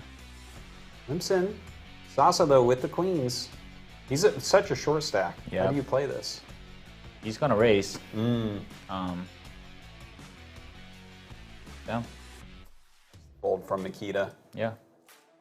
But, you know, Sasa wasn't necessarily looking for an all-in and a call there. He's happy to just take it down at this venture. Right here, ace-jack on Sergey on the button, but Nikita with queens limping in. Ace-queen for Sasa. Flop. Well, we can still get that chop with a jack. That'd be insane. Let's see it. It's a diamond, it could be a jack. And it's an 8. And it looks like that's it for Sasa. Oh, wait, no. No, you know, he doubles with the ace, yeah. Oh, I'm so sorry. All right, well, Sasa kind of back into it. He's not that far away from Lev right now. Sergey, ace-king. Raises it up on the button with jack-6. Never going to happen. Yeah, so the jack-6 off is equivalent to the deuce-7 off in no limit. Yeah. Yeah, You just don't do anything together. yeah, you just can't make straights. No flush. Right, Sasa gonna limp in here with the 7s. Sergey with the 8-jack suited. Limping in. Lev has ace-queen. Gonna push all in. Folds all around. Yep, and he adds 400K to his stack.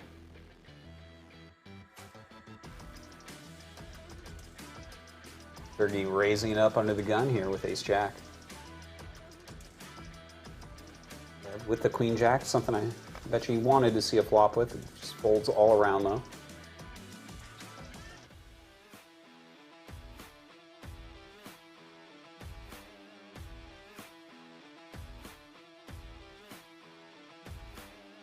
Fold from Lev.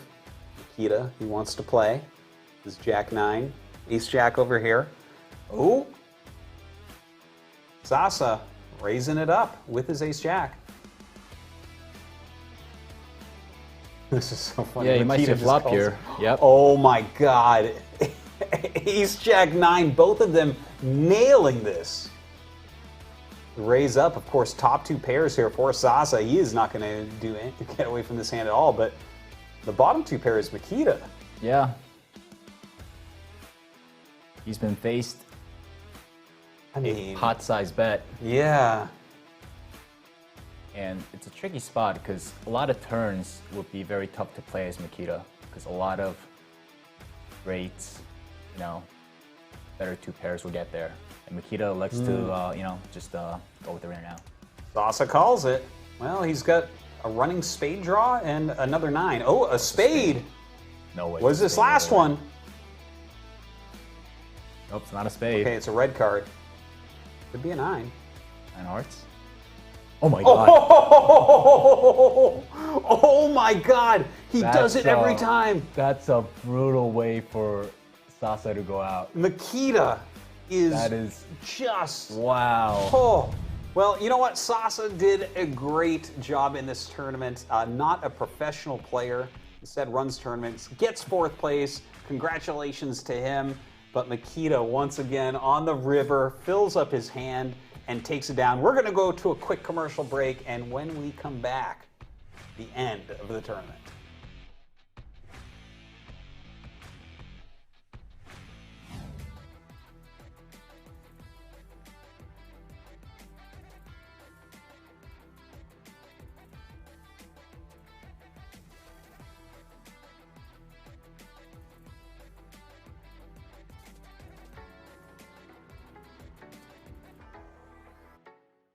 This is the Deep Stack Bounty Hunter 500K guaranteed 20K starting stack. Bubble protection on. Staking on. Re-entries on. Ring on.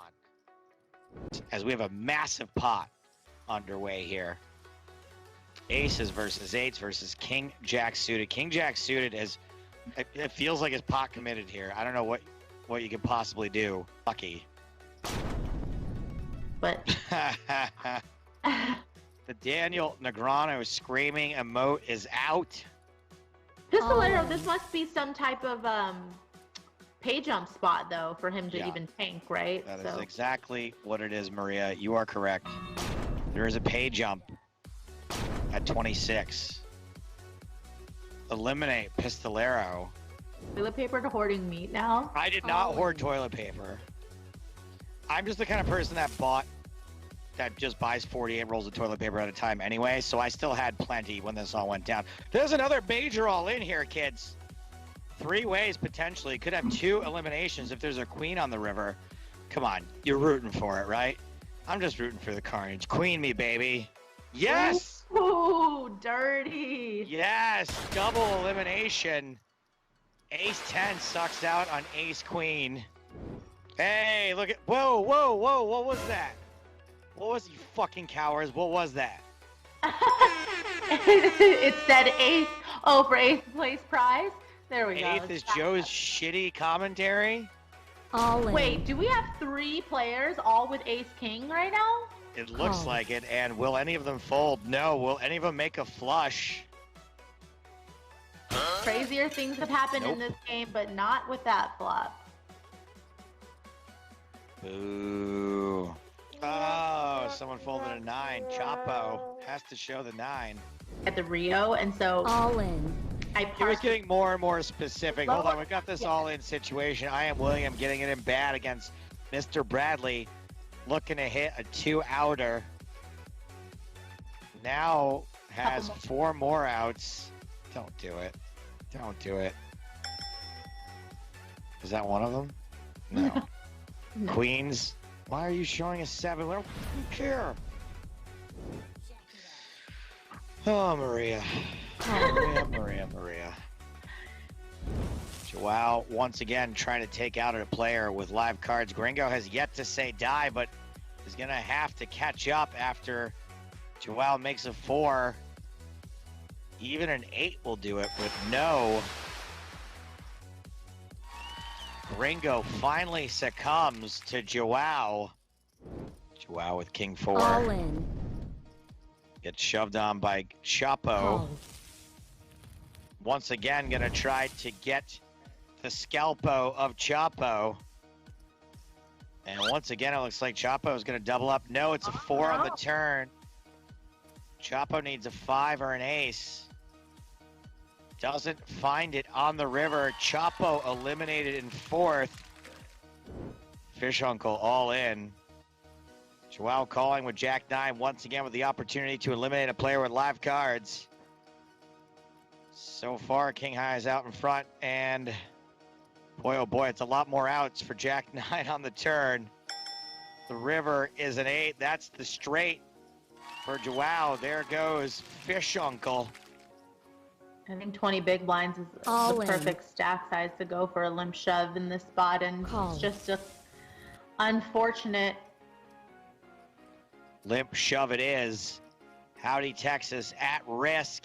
Needs to hit a 3. Nope, drawing dead on the turn. It's game over. GG, as they say on GGPoker. Howdy, Texas eliminated in 2nd place. $36,404, and it's Joao Valley from Brazil.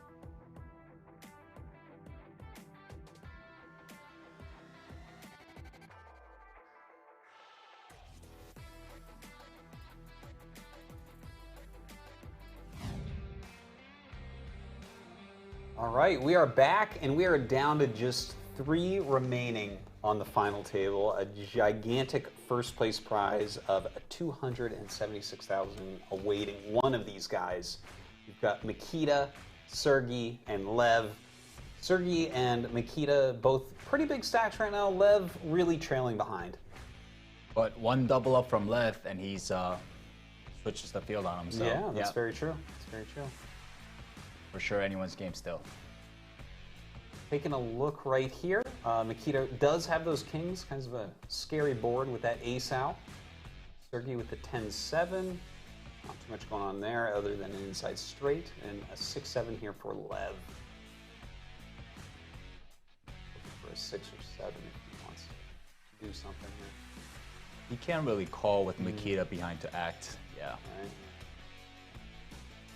Sergey really just a draw. There's the board. You gotta think for Mikita, if he was good on the turn, he's good on the river. Sergey's probably not just betting with a bear 8. Sergey does here. Does he put one more shot in? He does. Reasonably sized here. 175,000. Mikita has to think about this one. Yeah, Mikita's thinking a lot of the draws missed. Not really straight. Unless your opponent has an ace. But with this size, Sergey is representing better than an ace, I think. So not even just like ace 10. And a strong Mikita- call right there. Yeah, he If you're in Sergey's position here, flipping over 10-7, getting called there, what do you feel like? but for him in his spot though, he had 10 high, you know, he can't just get off the river, right? So Sure. yeah. All right. Sergey here, gonna limp in. Jack 8 suited. Lev folds. The 10-7. It's on the other foot now. Mikita has it. 6-8 ace. Mid pair here for Sergey. He checks. That inside straight draw for Mikita. He's going to show him how it's done with this 10-7. Call there from Sergey. Still winning the hand. Checks to Mikita.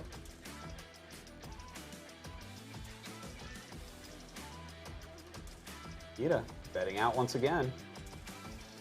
I think I remember how this goes.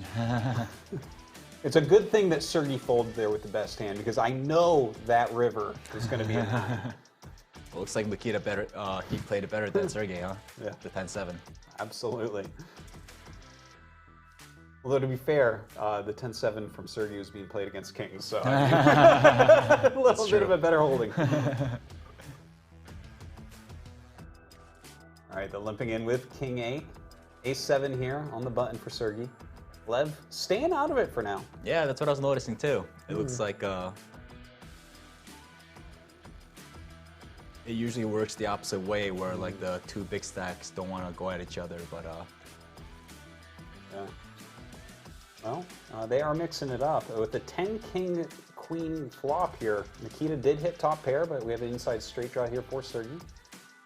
Mikita bets on a 6 on the turn. Sergey just throws it away. well done, Mikita. You're going to fold the jack 6. Ace 9 here for Sergey. You're going to raise it up. Jack 8 for Lev.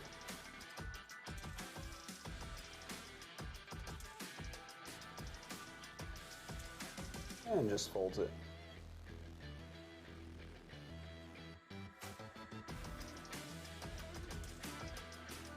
So ICM wise, Lev is not feeling much pressure because he's in clear third place.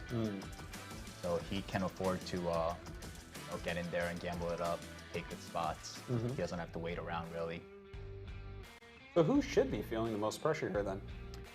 Well, Sergey and Mikita are basically about even in chips. So they don't really want to be playing big pot against each other. I guess Mikita's got the slight chip lead, but it's at a point where if Sergey gets a full double up against Mikita, then Mikita is just crippled, or is the clear third place. Yeah. Well, looks like here, oh my god, on the turn, Mikita getting, well, I guess it's just open-ended is He what improves, it is. yeah. And Sergey He's actually got a bit of a draw going on. 7, 8, 9. Wait, he has the straight. Ace, 6, 7, 8, 9. Yeah. So lowest straight here for Sergey. Got to keep reminding myself of that. In the 7 there. Ooh. And that completes Makita.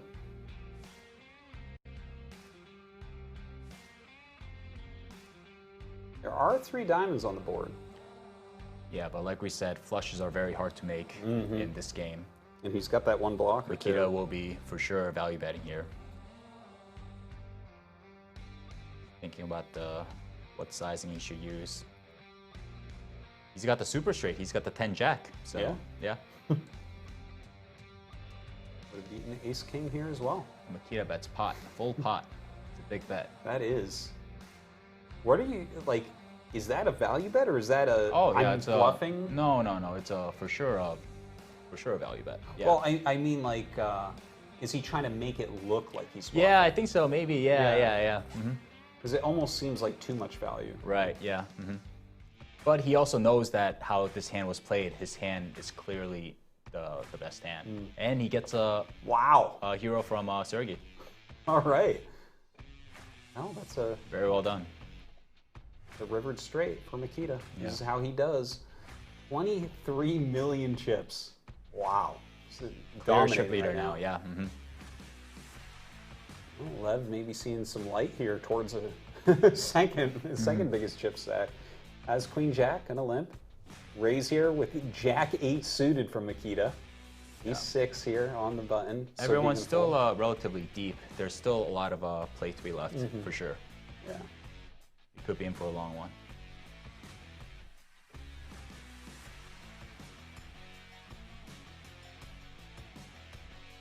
He's going to fold around. Wonderful hand of Jack 8. Going to take it down. Makita with 6s now. All. Yeah, Makita, I think, at this full final table, he's been clearly showing his skills as well as a lot of luck, which go hand to hand together to really make do. a deep run.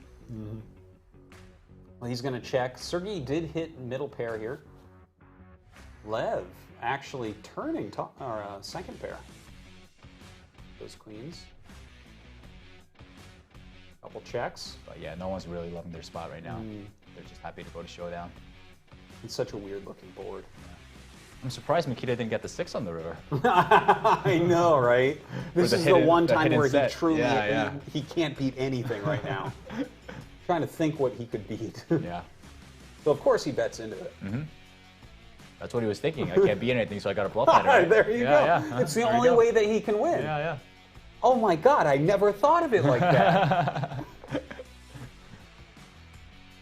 Oh, and Sergey doesn't buy it. Well, good call right there. Great call, especially with Lev behind there too. That's a tough call. All right, moving forward right now. Makita with this chip lead. Look at this. Yeah, looks like we may have skipped a couple hands there, but Lev with the ace jack. Go ahead, Limp. Makita with the fold. Kings over here on Sergey. Gonna raise it up. Yeah, this hand is going to get played. It's whether the question of all in or a call.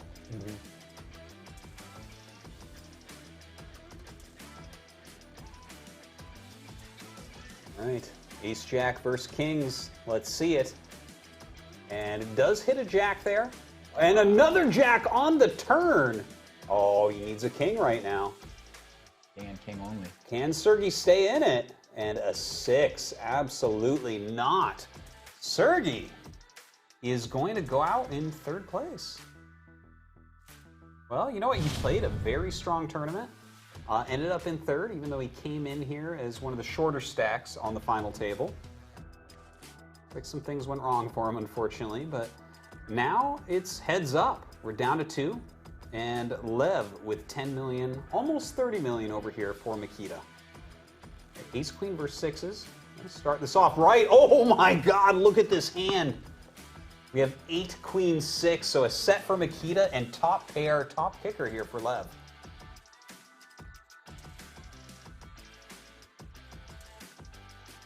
You raise here. This could be it. depending on what the turn brings. Oh my God, Lev goes all in. And Makita way ahead right now. He needs a runner to stay alive. 91% to win. Oh, he picks up a straight draw. Oh my Wow. God. Gets it all in with the worst. Wow. And the runner straight. Makita was 91% favored to win there. 91%. And gets the runner straight with the ace. This has been absolutely wild. Chat, take away your spamming of Bracelet. It is not over yet. These stacks very close together right now. Wow, can you imagine being Makita's spot there? He's thinking, I got this, I got the bracelet. Ooh, a bracelet, nice. The money. Yeah. Wow. Well, he's got to work it back up now. Lev does have the chip lead. Lev now maybe going to start to bully a bit.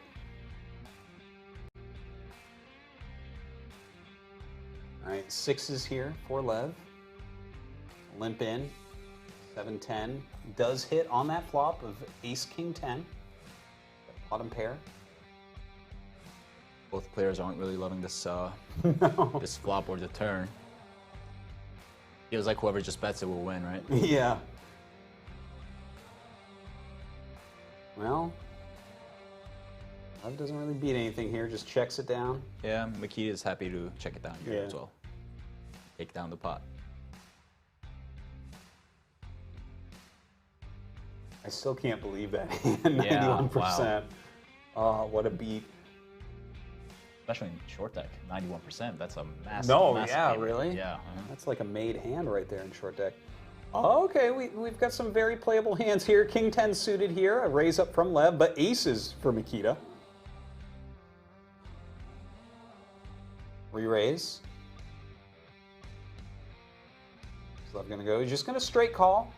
9-8 queen. So we have that inside straight draw right now for Lev. Still the best pair here for Makita.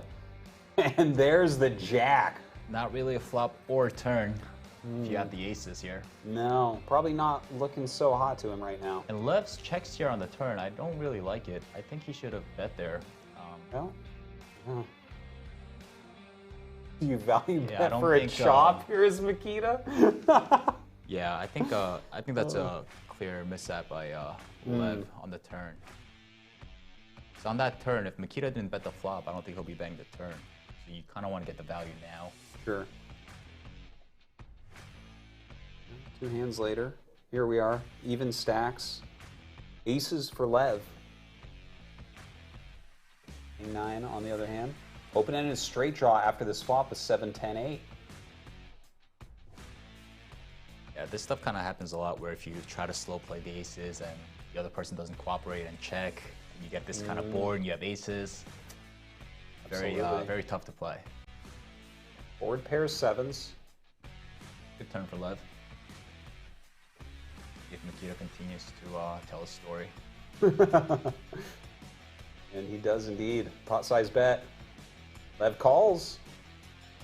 And is that a rivered? It is, it is. A rivered straight for Yep. Makita? No.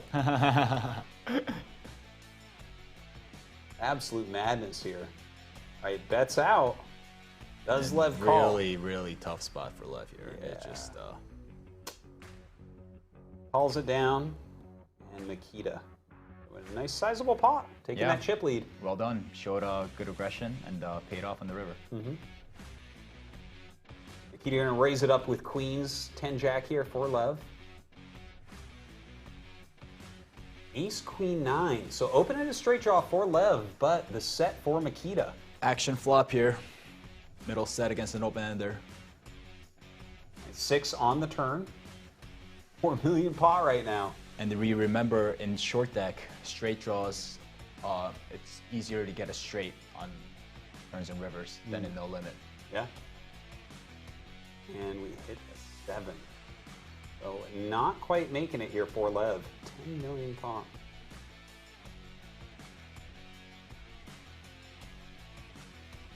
That's out. Lev has to fold. Absolutely nothing. Makita's thinking I should have checked. All right. And you know what? We decided to switch the table backgrounds. No, what happened was there was a disconnect here. I believe Nikita's computer disconnected, Okay. and they just kind of had to restart the table. or All right, no something problem. Like that. Yep. So here we are, new table. And yeah, here we go. I mean, the flop, ace 10 7, Queen Jack here for Lev, Queen 6 for Makita. 10 on the turn. Still has that straight draw here for Lev.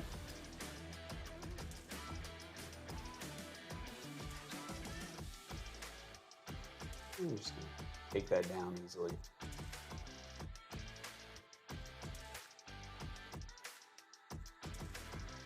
King 6 folds immediately here. Makita taking quite a big chip lead here once again. Yeah. 7-8 suited. Yeah, so in the heads-up play, there's just so much dead money in there that you really want to play a lot of hands. Well, he's going to raise it up there. You're Yep. just going to fold. Yeah, you want to come in for either a raise or a call.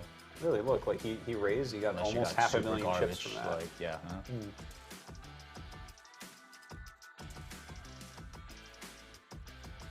These dead money in the pot, they do add up a lot. Yeah, yeah. King Jack against King Jack here. Lev raises it up. Makita calls. Ooh, Jack, Ace, King. So 2 pair here for Makita.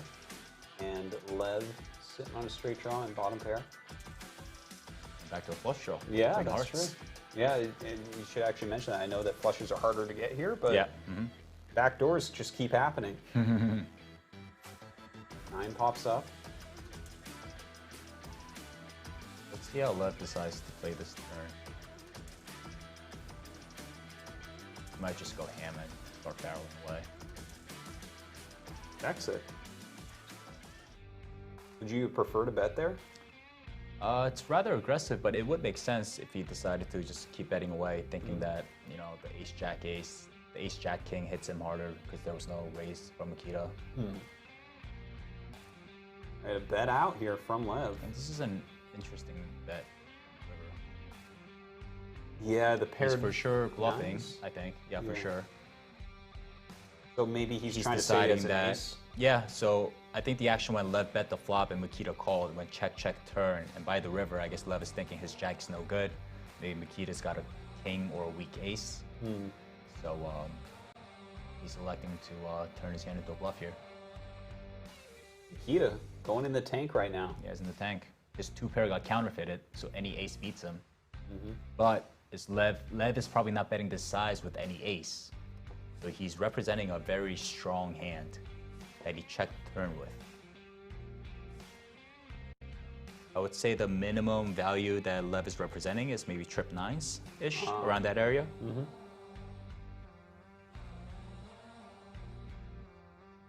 And a fold here from Makita. Good Yeah, bet from well Lev. done. Yeah. Wow. Feels like a an important pot there. That was, I mean, he was going to be 3 times the chip size over on Makita's side. Oh, look at this hand though. This is Ooh. 2 big hands colliding heads up. King versus Ace Queen.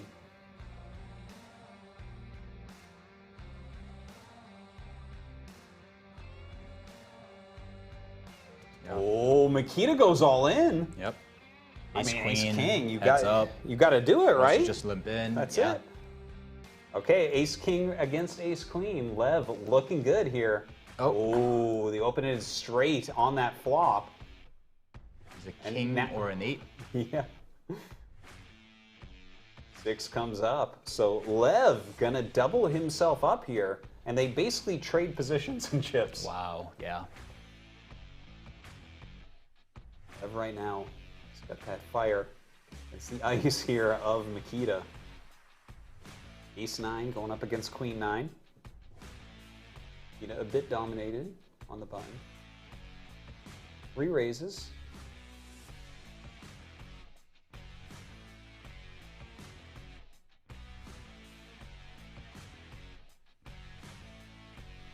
Thinking a bit.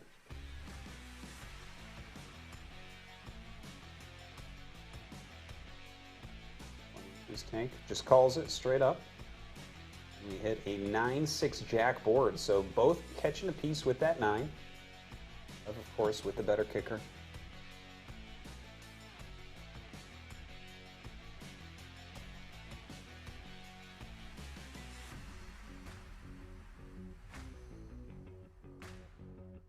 Double check.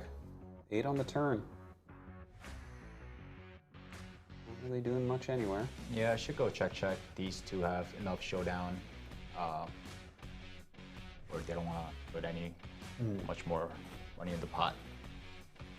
They both got to be thinking, oh, my hand's good enough to win, you know. Now with 7. Well, with the ace. Ace is a straight. Yeah. Yeah. So, well, I guess Lev was already winning the hand, but more so now. We'll see what Makita does. If he thinks he can. Yep. Lev going to take that one down. Yeah, he deemed that his Queen 9 can win the pot enough at the time, so he checked it down. All right, Queen 10 against King 10. I feel like we're seeing a lot of hands that are exactly like this right now.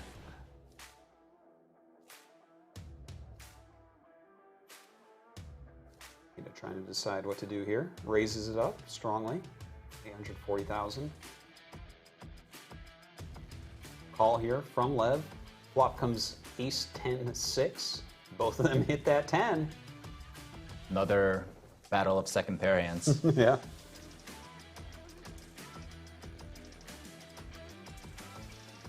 See what Makita does as a pre-flop aggressor. He puts out that continuation bet. Lev calls. Oh, turns a second pair. There are some straight draws here now, too. Yeah, we might see Makita betting here again on the turn. Just checks it. Yep. Nice to check.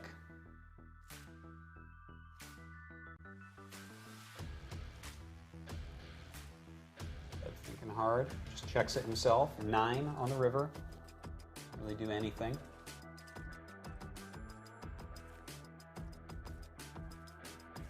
I think Makita should check. If he checks the turn, he's going to check the river. He does that. And let's see if Lev goes for a little value here. He's got the middle 2 pair.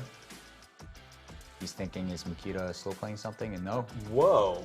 He's over 4 million. What is that bet size? Yeah, very interesting use. Doesn't make too much sense to me. If you got the 10 king, you know, if you want to get a little value, you want to bet some amount that gets a call, right? Feel like if you bet that big, you're only going to get called by hands that beat you. Oh, for sure, right? So was that a bluff then? I don't think so, because I think it was a value bet, because there's no reason to bluff King Jack there, middle 2 pair. Maybe he had a read that his hand is good, you know. Yeah, And it was. Yeah, he bets so much. I'm just kind of confused on it. Yeah, so if you thought that you know, if he thought that he really had the best hand, maybe bet some smaller amount where you could induce a bluff or get called by called lighter. But well, I mean, at the end of the day, he's there and I'm here, right? So yeah, I guess so. Hey, you cashed earlier this week. Don't get down on yourself. Oh, you said Lev was in for 3 bullets as well, right? Yeah, no, that's true. That's true. He did get in this tournament in 3 bullets. So. Yeah, and he's heads up for the title. I know. Yeah, I made it's paying off. That's for sure. I was in for 3 bullets and just cashed. Same thing. All right. So looking at this, right? Queen King 6 flop. Lev hit that top pair. Ace Jack over here for Makita, so he has a backdoor flush draw and does have that inside straight, yeah. Lev just all ins. Whoa. Wow. Yeah, it's that's a strong move right there. He's not afraid, that's for sure. Yeah. He's got a read. He thinks his hand is the best right now. You know, needs some protection. And Makita calls it off. Whoa. And this could be it. Yeah, it certainly could. The Jack comes on the turn. A lot more outs for Makita. He's 30%. Let's see what it is. Oh, it's a 10 straight. Oh, he hits the 10. Wow. Well, Lev finishes with a straight, just not the right one. All right, well, look at this. We're even in the stacks once again. Dead even. Queen 9 here limps in with Lev. Ace 8 on Makita. I tell you, this short tech stuff, not for the faint of heart. Yeah, It's great to watch, but I'm trying to imagine if I was playing this, how wild this is. What Can a you roller imagine, coaster. especially with the GGPoker feature, with the river card, the peeling? Oh my God, man. I would have to go in and try to turn that stuff off. It's too much. You're gonna take that one down with the Ace 8. Lev here, King 10 suited. 2 playable hands for sure. Raises it up a bit.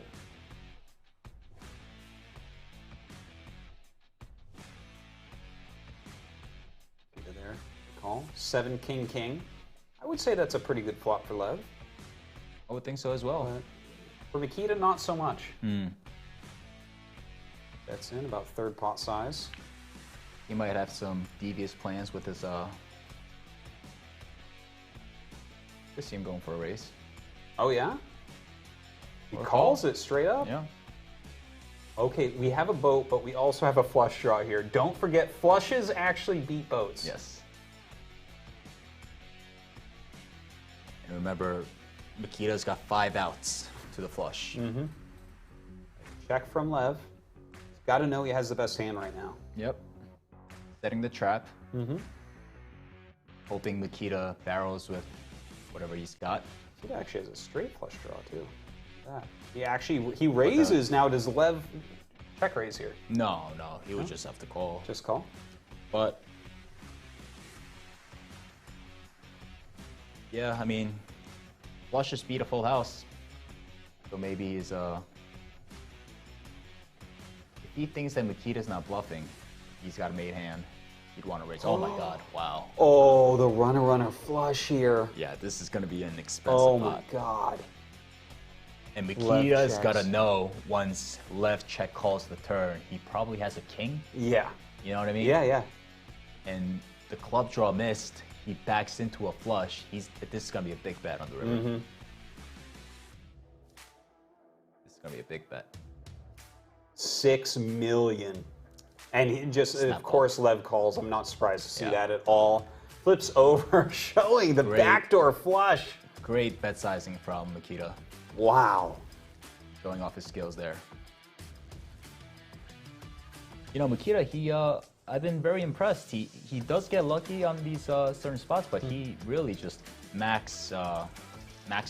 You know? Yeah. Just uses the correct sizings, it looks like. No, absolutely. It seems like every time he's trying to get called, he gets called. Yeah, and yeah. like when he hits, Yeah, for sure. his opponent never folds because it's all hidden so well. Yeah, you guys are seeing one of the best play this game. Absolutely. Especially short deck. I mean, the guy's good at everything, but this is kind of like his special game. Taking a look here at 2.7 million chip bet with Jack 8 suited on a 10 King 6 board. Really putting the pressure on now. Wow. Ito wants to finish him off. Yep. Smells the blood. Well, I gotta say, it does really feel like Makita is outplaying Lev at this table, even though some hands go right, some hands go wrong. Right. Lev here with the Jack 7. Yeah, Makita clearly showing that he's a more skilled player, I would say. But like we said in short deck, it's really anyone's game, you know? You just gotta run hot in the right moments, the all-ins. Yeah. Here with the King 10, just all in, straight up. Lev with the Jacks. And King calls. This could all be right, it. let's see it. Let's see it. Makita Looking needs for a king. He needs a king or a straight. It's a 10 there. Now he needs a, Oh, man. not the jack though. He needs a 10 or a king. And it's a 6. And just Lev. like that, Lev is back in the trip lead. Yeah. See some people in the chat, by the way, asking, why does a flush beat a boat? Because flushes are harder to make in short deck in this game. That's right. Yeah, 2s through 5s are gone, guys, so you can't hit a flush as easily. right. on the flop, if you have a flush draw, you usually have 9 outs to hit your flush in the limit. But with the 2, 3, 4, 5 out, that's 4 less of the suit out, so there's only 5 outs to make a flush. All right, looking here, Lev with the 8-jack. Only runner draws there. 8-ace here for Makita on the 7-7-6 board. Bets out. Folds.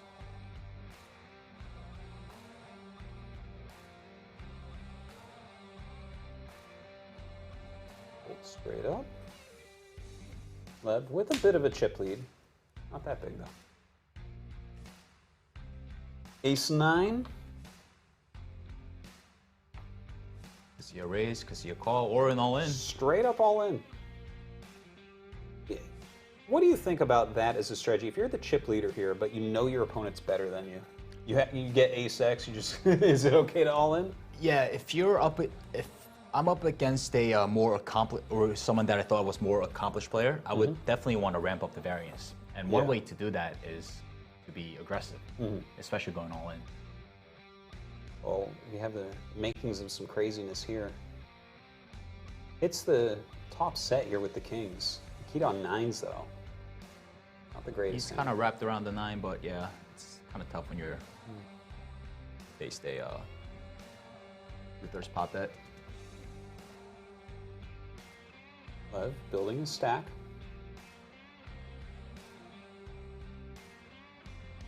Oh wow.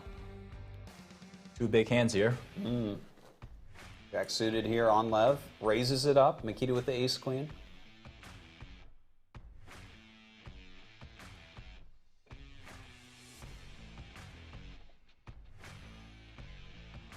Could be an all in. Ooh, he does. He re-raises all in. Lev folds. Good fold. Right? Well, I think he would call if he knew what Makita had. But, yeah. Okay, bad fold. Let's go with that.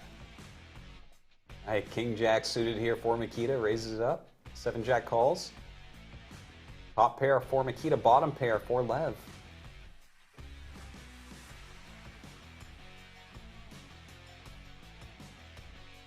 Makita betting out.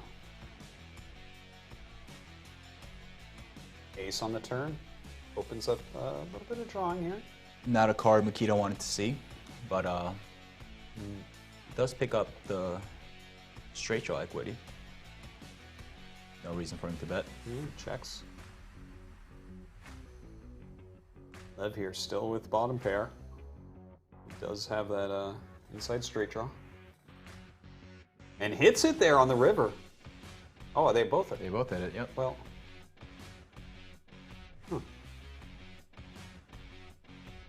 Yay for chop pots. Actually been a while, hasn't it? It has been Yeah, a little bit. been a few hands. Yeah. I still don't think I'll ever see anything with as many chop pots as today, but I was gonna value bet those chop pots, right?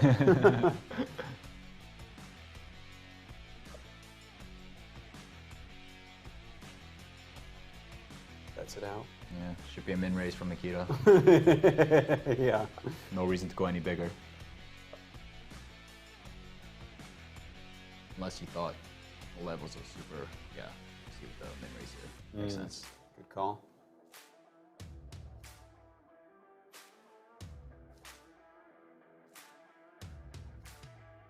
Boys, you guys are just chopping. Stop Hollywooding. Let's go. Re-raises once again. I love this. And the re-raise. I think they both know they both have jacks now. It's silly to keep going. Yeah. Someone in the chat here, Demondo, says, short deck is flips all day. Everybody has a chance every time. This is like PLO on steroids. Yeah. Would you agree or disagree with that? I would for sure agree in some parts. Yeah, that's why it's you know, a lot of the recreational players are liking this game now, especially from Asia.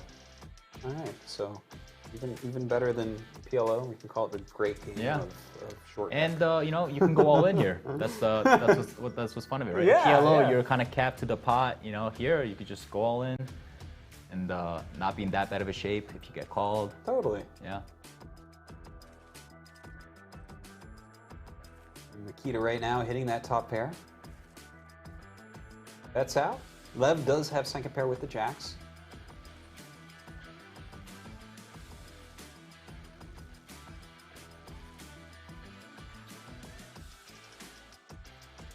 Some time in thinking. Wow. Wow. Yeah. Well, calls it, turns the jack. It's a pretty good turn here for him. Very good turn for Lev and very bad turn for Mikita. Does Mikita continue? He does. He bets out. Kind of a small bet compared to pot. Yeah, he's deeming that he still beats a lot of the ace-X's because his kicker plays, and there's still enough draws out there that he could get value with ace-10. Well, now a queen comes up. Mikita should check here, I think. Yeah. His kicker Like doesn't play. There's not a whole lot that... Yeah.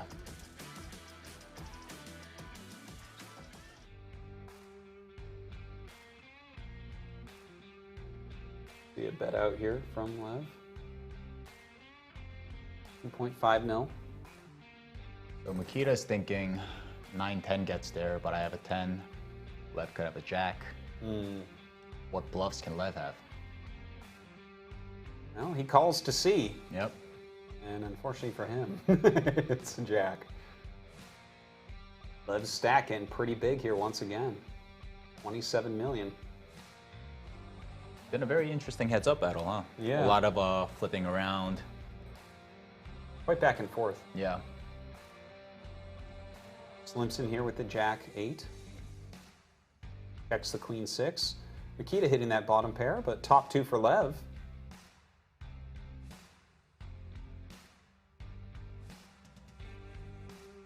Lev checks. Yeah, and these two players are probably feeling fatigue as well. They've been playing for 15 13, hours 14 or- hours. yeah, Yeah, something like that. So Earns the boat. All right, Lev.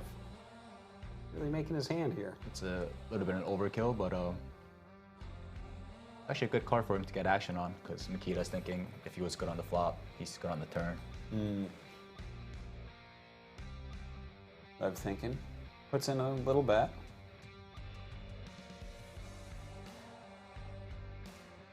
Mikita bites. He does. Just calls it.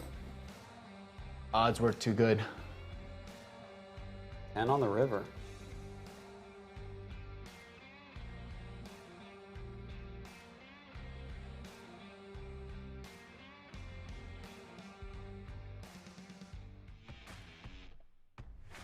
I'm really thinking there for a bit. That's just under a mil.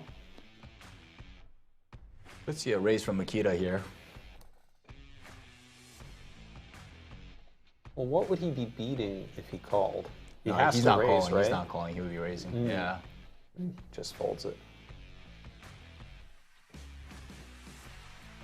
Yeah, you have to get really creative to even figure out a hand he beats. It would be like 7 ace or something. That would be the only hand. Or ace king. That's about it. All right, Lev's still with that big chip lead right now. Folds right there. Let's see, Nikita. Get that iceberg showing us he's not doing too well right now. Losing a lot of hands. Has a jack 9 here. Limps in. King jack suited for Lev.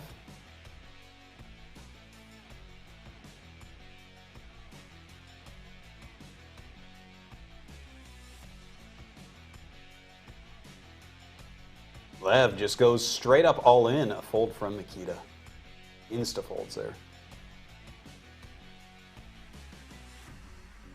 All right, ace 10 from Lev. Ooh, king queen on Nikita here. This could be it. Yeah, just a straight up all in with that ace 10. Nikita calls. Basically a Slides on the line. flip. Yeah. Yep, it's Ooh, king and jack. So we do have that straight draw. Oh, he hits the straight. straight over two You pair. need It needs boat. a king or a queen. And he doesn't that's it. find it. And Wow, takes down Mikita. that is it. GG is called from Makita. And Lev Gottlieb going to be our World Series of the Poker bracelet winner here in the $10,000 short deck No Limit Hold'em Championship. First place with $276,393. That is absolutely gigantic, and for a player that has no record within the scene, this is, as far as we know, his first big tournament. Yeah, it's very impressive showing. Makita, he has to feel a little disappointed, but I'm sure he's happy with the 200K, the score. Yeah, no, he won a lot. He came very close to grabbing a bracelet here. Right. He's still one of the winningest players ever, and I think you can really see why from this tournament. He played just fantastically. Like, you kept pointing it out, he was getting value each and every time that he hit. He knew exactly how much to bet. He got away from a lot of hands that looked tough to get away from as well. Yeah. At least from my point of view. He seems like a fantastic player. Yeah. And Lev, also great showing by him. I mean, bracelet winner, 290K score. And it looked like he definitely knew what was going on. So he definitely wasn't some clear amateur player. I'd be curious to find out about him. We can later on. Yeah, maybe we'll see him more in the future. Yeah. Let's take a look. This is our final standings for that final table. Of course, Lev wins it and the bracelet, $276,000, just a crazy amount of money. Nikita in second, Sergey in third, Sasa, which was kind of a lot of fun to see, in fourth place here. Dan Shack in fifth, Chi, Bjorn, Carl, Ami finish out that top 9. Lot of money right there given away in this short deck tournament. And I gotta say, I feel like short deck should have gained a lot of fans here. Yeah, it's a lot of action. What more can you ask? Yeah, and in seeing kind of a newcomer take down one of the best, that makes me feel like I could do all right. All right, totally awesome. Don't forget, we're just in the middle of the World Series of Poker right now. There is a lot more to come. Look at all these upcoming events. August 2nd, 3rd, 2 of them on the 3rd, 3 of them on the 4th, 3 of them on the 5th. It is just endless tournaments. And I gotta ask you, are you gonna be playing any of these, you think? Yeah, Dan, I'm actually looking at the 8,000 No Limit Hold'em Asia Championship. It looks like they got flight A, B, and C, and D. Yeah. So I think I'm gonna be firing in that. All right. I cannot wait. I hope that we end up casting you at some point. That would be amazing. Just awesome. All right, so our next live show here at Poker on Live at the GGPoker studio is going to be a WSOP event number 50, the $2,100 No Limit Hold'em Bounty Championship. And of course, it's going to be August 9th. You like bounty tournaments? I do, yeah. So I'm excited to finally cover, now we'll be covering the No Limit poker. And the bounties are fun because, if you knock a player out, you get the extra bonus. So it actually creates a little more action. So I'm excited to check it out. All right. Well, guys, this has been a great show. I really enjoyed it. Congratulations once again to Lev Gottlieb for his first big poker tournament win, a ton of money, a World Series of Poker bracelet. Hopefully we see more of him in the future. A lot of great storylines unfolded tonight, and hopefully next week they will too. Thank you guys so much for watching, and we'll see you next week.